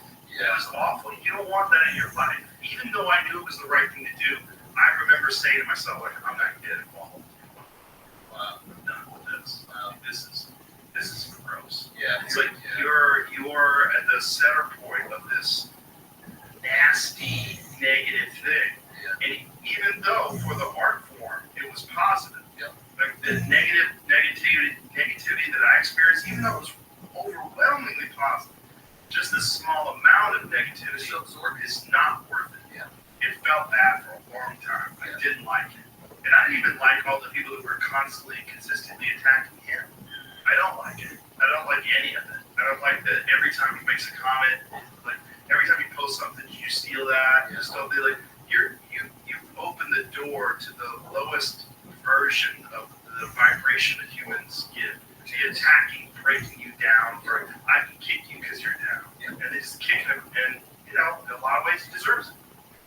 did. That was his legacy. That's what he did. He stole material from convenience and created a career off the back of other people's work. And in every other business, that's theft. Yeah. In every other business, you know, you get penalized, you go to court for music, you lose all your money. Yeah. And this one, for whatever reason, our business, people don't take intellectual copyright as nearly as seriously. It's not. Jokes are thought of as like not an important thing. Yeah. It's not like literature. It's not like plagiarism. They don't realize we pay the bills with this. Yeah. This is what we do. And That's how we fear things. And it is creative work. And it's Yes. difficult to do. It takes hours. It takes months. It takes years. Some bits takes forever to construct. Yeah. To make them. We Really just good? rattle them off. Yeah. There's some bits that, you know, they require years of like hammering that steel and sharpening that blade. Yeah. It takes forever. I think that's the best metaphor. It is sharpening the blade. Yeah. Banging away at it. Constantly. Yeah. And you're doing it wrong, you gotta correct it, you're doing it right, you gotta remember it. Yeah. And then you gotta go over the recordings, you gotta sit there with the notes. Come back a couple months, like, oh, okay, this is exciting. Yes. But you have to take something smart like that is infuriating. But it's a really interesting perspective to have back at that. My empathy for him. Oh, I definitely have. I have empathy for everybody. And people that make horrible mistakes like he did for so long, I have empathy. And it's the trap that he's in because he won't admit it either. It's the worst. That's the worst. Maybe until this day. Yeah, he won't admit it. So he's trapped. He's trapped in this justification that nobody believes. And he tries to spin a tale that nobody believes. Because the truth is the only thing that'll save you. Yeah. And the problem with those people, and there's a bunch of them, we know quite a few of them, is there are people that start their career stealing. And they do really well. And they kill it. And then they get exposed. And then they have to write their own shit. And it doesn't add up. Oh boy, that drop off. Oh boy, is that drop off substantial. There are people that had initial specials that were bangers. And then after that initial special, everything after that is hot dog shit. Now they gotta do the work. Now they have to do the work. They don't know how to do it. They don't understand the language they're speaking. It's basically like speaking French, but you don't know what the words mean. But you say parlez-vous français, and everybody's like, amazing. Yeah. You don't know what the fuck you're saying. You spoke French. They gave you all the lines, and you did the lines, and everybody's like, this person's fluent in French. And now you guys go to Paris and walk around, and they're speaking to you in French. Yeah. I don't understand a fucking word anybody's saying. The language of comedy too is something that the type of mindset that would make a person steal someone's bit and do it verbatim on stage is the exact opposite mindset of a creative person. Because you want to do the different thing. You Yeah. want to do the unique thing. Yes. You have to take nobody else has. Right. Yes. Which is the bag. Yeah. Where you go, well, hold on. Yeah. What about that? And Yeah. it's like, Yeah. who told that? How come that just fucking stopped this initiative? Yeah. The beautiful thing about a joke is that always is existing right. The great ones are always existing right in front of us. Yeah. And we just haven't grabbed on it. So when Exactly. somebody says it, you're like, Exactly. how did I not? Exactly. That's the best feeling when someone has a bit like, why didn't I? Yeah. That's the best feeling when Yeah. someone comes up to you and goes, Yeah. oh my god, that Yeah. bit is so good. And it can be simple. Yeah. It can be such a simple. But that requires it. You're not thinking about yourself. Yeah. You're thinking about the work, the thing, the piece that you're working on. When you're a person who thinks about themselves, like, I'm gonna kill by saying these things, Yeah. and I'm gonna get this. Yeah. It's you're literally like blocking creativity. Yeah. And so then when they have to be creative, it's terrible. They just never learned. They don't They know never how to spend the do time it. in the gym. They don't know how to lift the weights. They just don't know what it And is. they're pretending they're black belts. Yeah. They're out there pretending to be a black belt with all the confidence of a black belt. They got bullshit moves. Yeah. They get knocked out. Yeah, they get fucked up. That just happened. Yeah. Yeah. It's like, It's hilarious when you see a really bad special from a known thief. yeah. And some of them, they'll still step on premises that they know other people have done, and it Yeah. still sucks because they can't steal anymore. The language is the best way of putting it. Yeah. It's like, You understand the language of comedy? yeah, it is a fucking, yeah. That's something I wonder, like, the people who start really young. Like, you know how, like, when you learn a language young, Yeah. you have way greater aptitude for it, and there's a fluency and a comfort with it. Mm-hmm. Whereas if you try to learn a language at, like, 40, maybe it's just not going to be as, like, you could memorize vocabulary, you could do all these things, it's just a little bit harder for you to do. Well, you don't have the resources because, like when you're 40, you have bills and family and obligations Yeah. and things that are bothering you all day long. Yeah. When you're 15 or 12, you don't have any of those problems. You have a few problems with friends. You don't have any bills. Food's they're available every night. You're not worried about how that electric stays on. You're free. Okay, the internet's on. You're free.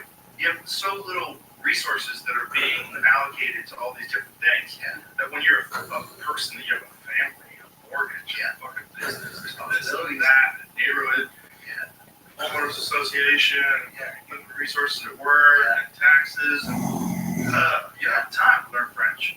You learn before all that. Yeah, it's much easier if you learn before all that. Otherwise, you're just not going to have the time to obsess about a thing. And the obsession and like the purity, you really care about the thing you're talking about. Like I don't know if you've went through times in your stand career where like there wasn't something you wanted to share. Did you ever go through stretches? You have nothing to talk about. Especially when you're young. And it's like, or like there's times where like I felt like I talked about all the things, and I had like a stretch before this last hour. I was like, all right, I did the thing about abortion. I've done the thing about trans. I did all the things. Like I'm gonna just be grabbing at a topic that I really like feel strongly about something. Actually, be interested. Exactly. Yeah. And I took like a little bit of time off before I actually felt it. And I feel strongly about something. And for now, it's not hard. The jokes might not be good at first, but you can't wait to tell them and figure them out. Right. Try to figure out a joke you'll figure them out. It's a job. Yeah. It's not an art. That's a job. Yeah. The when you care, when it's exciting, the stakes are fucking high, and it could fuck up. Yeah. That I want to get on stage. I can't wait. Yeah. Give me another spot. How about And you try to figure it out in real time in front of a group of people. You have to elicit a specific response from them. That's the humor. You know what's so funny is like you ever listen to a recording of like and you're on stage to it, you're like that crushed, and then when you listen back, you're like, oh, I did okay, but you were just so excited that it worked. Yes. That the excitement changed almost the way that you Yes. interpreted the crowd. Yeah. And I don't know. For me, I'm like, oh, that means I really like this. But also, that's the problem with old bits. You don't get enthusiastic about it anymore, and the audience doesn't feel the enthusiasm from you. And you're like, why is it not working? Right. It's because you're not working. Because it's not bad. Yes. Some people are doing like word problem jokes, and it's cool. It's not word problem. It's like those people gotta connect to the way you feel about this thing, Exactly. and they'll pick up quick. Exactly. And there's ways to trick the system with like misdirects and all this kind of stuff. Uh-huh. But they can sense that deep down you don't give a fuck. Right. They're not giving it up. And you got guys like Joey's a perfect example. It's like when he's fucking rolling, he feels it. Yeah. It feels like he is equally passionate about it the first time he said it, and you get caught up. It's becoming a joke. Yeah. It's hypnosis. It is. Yeah. You're hypnotizing the entire crowd to think the way Joey thinks. Yes. Yeah. Yes. That's what he's doing. You're on like an emotional wavelength. Yes. And to me, that's like that's the highest form of it. Obviously, you want to have the structure, you want to have the jokes, you want to have the structure, 100%. But to me, I think those are almost like that's like the icing. It's like the cake. The cake is built with how much do I really fucking care about this position. Yes. And sometimes the position is just me being funny or silly or Yeah. absurd. It doesn't matter. Yeah. I gotta fucking care about it. Right. Yeah. It has to be important to you. Yeah. And they feel that. Yeah. Yeah. And those, I don't know, those are the bits I always remember. It can be the silliest little fucking things, like little things Patrice would do. Subway stopping, you saw that one where like, excuse me, someone's just been hit by the subway, there's gonna be a delay. And he just stands there and all of a sudden he like moves his sleeve to look at his watch to see how late he's gonna be to work. And it's just this little tiny thing, which is like that's how he would feel. Yeah. Like you didn't even need a punchline. It's just like the guy's dead, turned into chilled in the tracks. He's like, fuck. Yeah. Like, Yeah. How many of those can I make in my life? Yeah. That's the And you always think that when you have a new bit, like this is the last new bit. Like I don't have anything else to say. But you'll always have something to say. You just need the time. Yeah. You need the time. You need to think. And again, it needs to be something you're actually interested in. So you have to find something you're actually interested in. Yeah. That's the difference between thieves. Like that's why they don't have it. They're interested in themselves. Exactly. They're interested in themselves. How can I succeed? Yeah, How can I win? yeah. They're usually always tearing down other comedians too. Yeah. Which is always ironic. Well, because they're projecting how they feel about themselves. Yeah, it's fascinating. It's fascinating. But it's also fascinating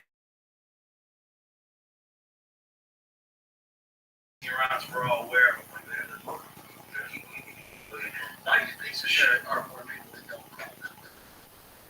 Because there's definitely career Implications. consequences. Yeah.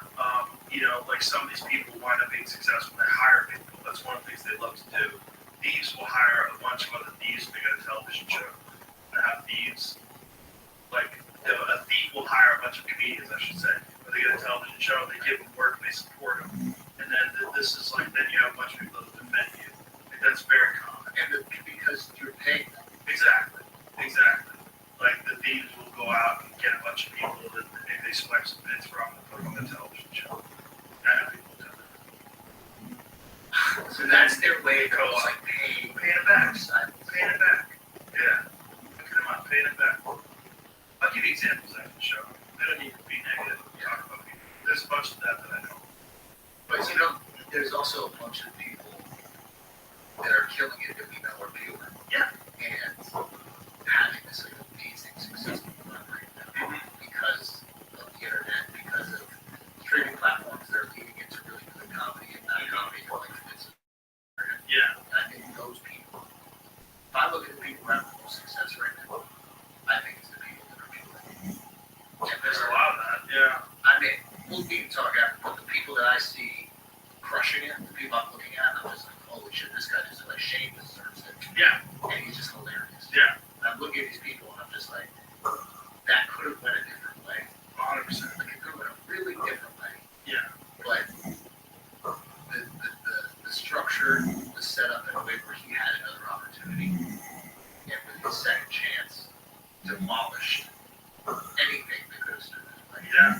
And it's like, okay, I look at that and I go, okay, there is some justice. He was also like people in his corner. Yeah. He wanted to succeed. Yeah. Well, when you know that he's doing the work. Yeah. This is a great time for comedy.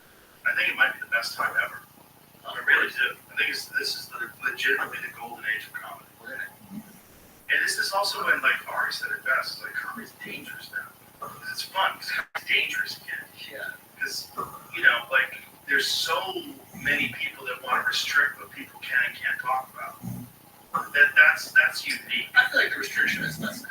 Really? Yeah. Right now, currently. Like today, I feel like we can kind of say anything. As opposed to like 2 years ago. 5 to 2 years. Like now, you're like, oh shit, this joke is wild to say. Well, it's also people are wanting you to go out there. They get excited. Like we did that Diddy bit. Yeah. Like people wanted you to go out there. They're like, oh, he went right in there. Oh, Jesus Christ. I remember I got to LA a day early and I was trying to like work out some like local stuff. Because sometimes it's fun. It's just, you're in a city. Right. And I was at the store and I was bombing my ass off the local show. Every local joke I tried to do was fucking bombed. And I was like, what the fuck am I going to talk about? Everything I tried. And I thought that they were like aware that like the city was, in a different state than it used to be. I'm trying to write all these jokes about like what's happened to the city. And people in LA don't really feel the city's changed that much. That's like an outside perspective. So I'm saying it, they're kind of laughing, but they're like, or they're aware they don't want to admit it. Right. And I remember it was just like reading, I'm just like, that's the only thing everybody's talking. That's what's on our minds. Yeah. That's what's happening. Yeah. And then, bro, this is how funny 50 is. Like, now she is. Can you? Yeah. I'll tell you the full thing after, but I get a FaceTime from 50 and he's like, yo, next time, next time I come see you, bro, come out on stage with a Maltese cat.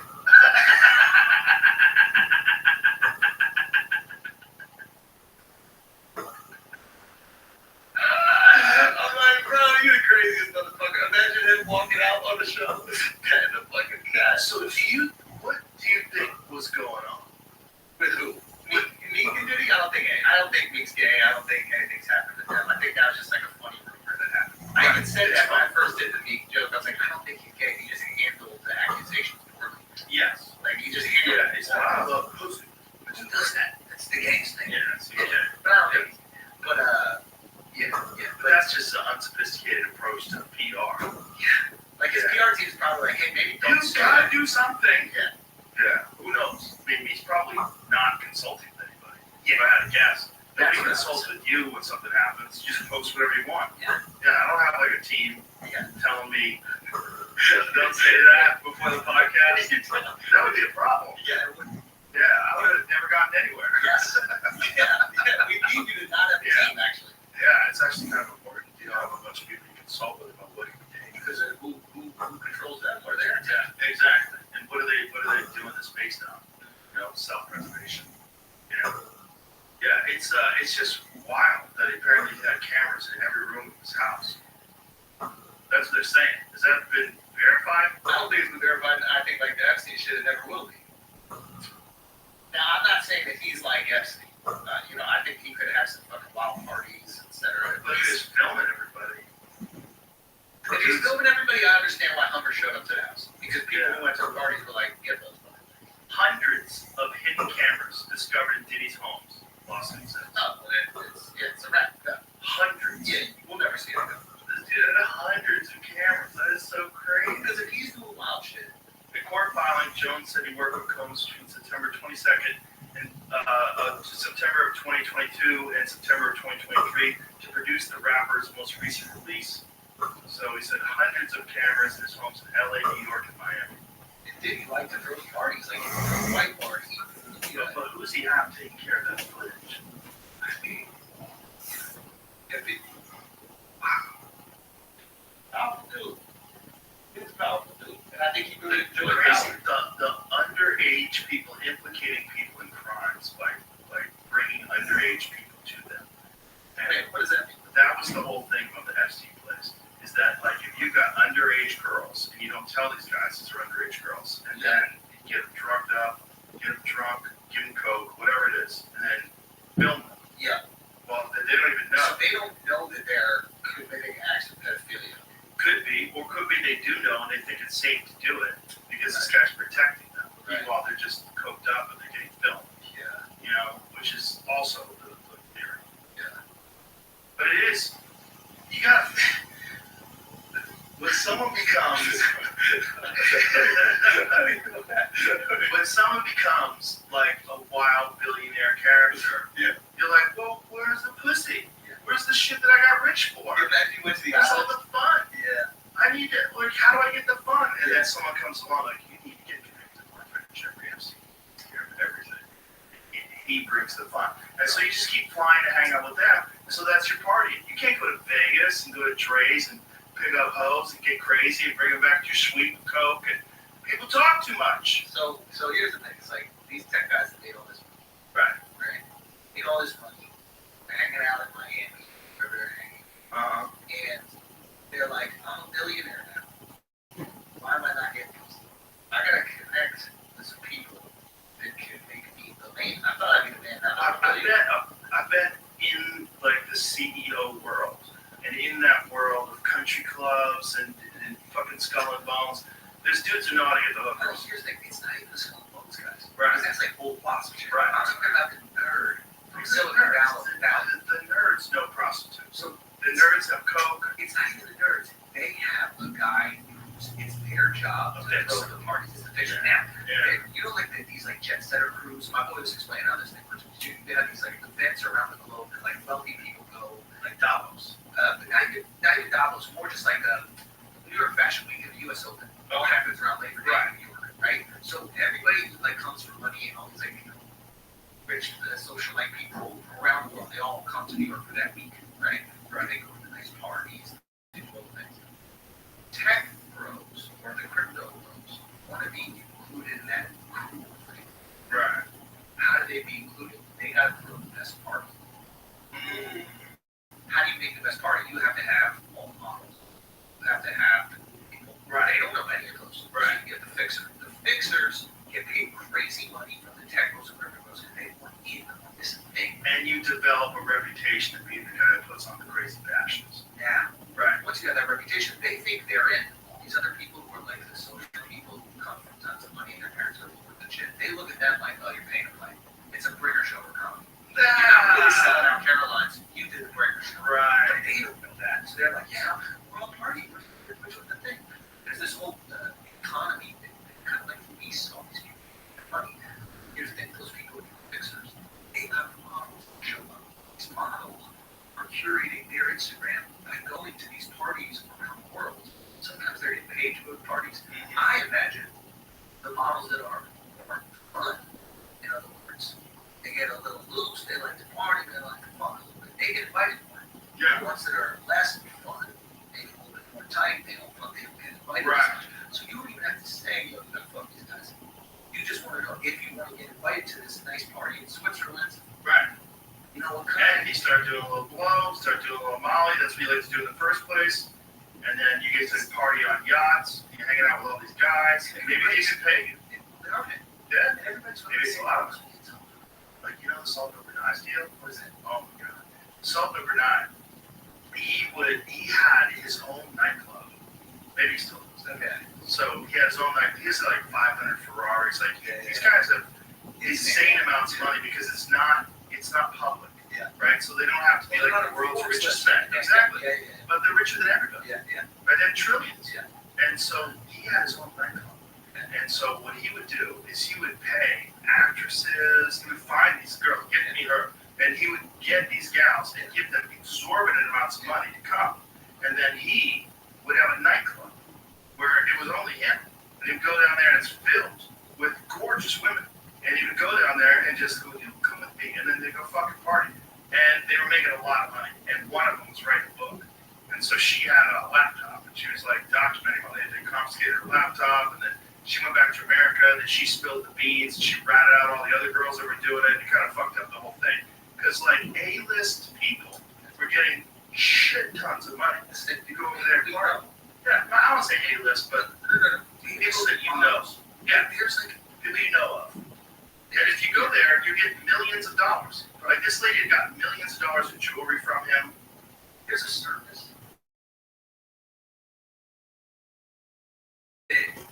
We're like, yeah, apparently, right? They're like millionaires. Chicks that we've seen, and it costs a lot of money. And they do it because it's like, hey, it's easier than going to these shoots. Right. It's easy And to they don't want to tell anybody that they did it. They also Yeah. get millionaires and it's a great crack. Right. They're already fucking millionaires, so might as well make some fucking money. It exists, man. And you know about this, allegedly? Allegedly, I may know people who have partaken. So it's like, And they this exists. bang like cover of Maxim. I don't know the cover. I don't know what's going Whatever. on. Just Just some hot ladies that you are aware of. but they're not just hot chicks that come from Russia, right? We're Right. talking about Famous people. that you would never think would even need something like that. Right. It's just these are like the ecosystems that exist out there. Well, it makes sense if you're worth $200 billion and you give someone $1 billion to fuck you. That is nothing. You make that in 5 minutes. Okay, in 2001, Jeffrey was forced to auction off his personal possessions after using the country as a piggy bank, spending an average of $747,000 a day for 10 years, on top of the $17 billion in gifts to friends and family. The Sultan's true vulgarity was exposed. His brother also treats the country as an ATM, and it remains a crime in Brunei for anyone to ever discuss how the royals spend their money. When you don't work for your money, how can you do that? Like, it just comes right out the ground. Like, how do you really think? How much does he spend in a day? That's so great. He lives in a palace with 1,788 rooms, 257 bathrooms, 5 swimming pools, a mosque, a banquet hall that holds 5,000 people, and a 110-car garage. When he turned 50, the Sultan built a stadium, invited Michael Jackson to perform in it, and paid him $17 million for 3 concerts. Jeffrey, 59, maintains a separate pleasure palace and once owned a 150-foot yacht called the Tits. Called the Tits. He named his fenders Nipple 1 and Nipple 2. And you never understand why others found that juvenile and crass. Here and abroad, the brothers are infamous for their sex parties and their harems composed mainly of underage girls. Wow. Wild. Bro, that amount of money that he's spending, that is so crazy. $3 million. That's exactly. Wow. Yeah. That is balling, son. Yeah, these fucking things exist. Crazy. It's the easiest money that things are going to make. Crazy. Yeah. Yeah. Well, and it's so, if you got that much money, it doesn't mean anything. The money to stack up, giving someone $1 million to fuck.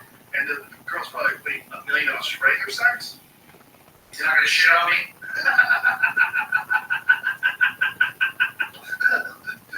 He's not gonna give me the Cincinnati top hat?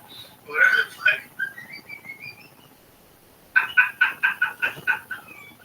You know, I was asking, because when I was out there in Abu Dhabi, it's like I'm trying to understand some of the cultural nuances. But I had a joke about it. I was asking about the Dubai shit. Did you send me that?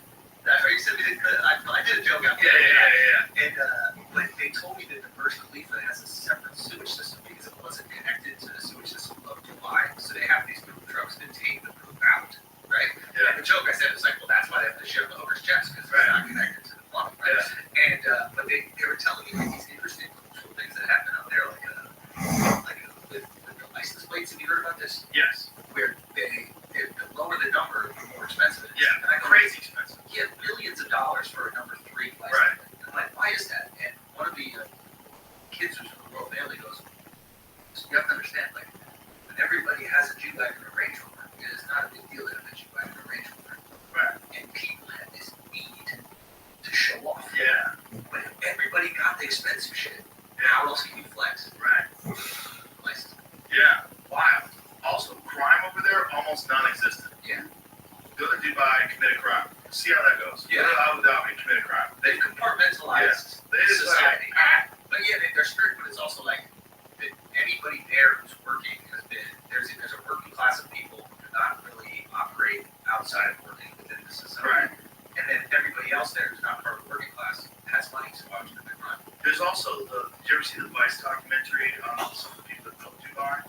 So some of the contractors, what they would do is they would go to third world countries. They would promise people exorbitant amounts of money to go over there and work construction. And they bring them over to Dubai and then take their passports. Yes. And then force them to live in squalor, give them a fraction of what they paid. And they're basically indentured servants. Yeah, so the working system is, I don't know how different it is from that even today, but basically like, you work there for 11 months, you get 1 month off, you get paid very little money. It's not enough money for upward mobility. While you're there, you are working just to work and then send money back home to your family, wherever it is. You never will become part of society. So they have really curated a system where those people have no upward mobility. Now, I imagine the advantage of that is there's no crime. Because everybody who's born there is working. And they know their place. They're in danger. It's not simple. It's not like And just taking you from destitute poverty where your family would die. So they're like, yeah, we're giving you an opportunity. These people are like, well, if I fuck up here, my whole family dies back home, or my whole family starves, or my whole family's going to go through this horrible situation. Yeah. So I'm the lifeline for my family. So they are taking advantage of that desperation. Yeah. 100%.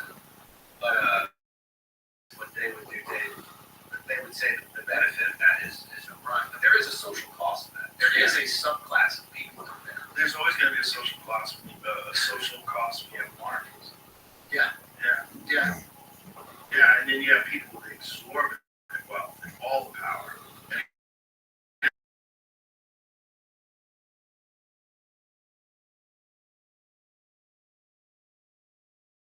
And you know, some of them turn bad. Like some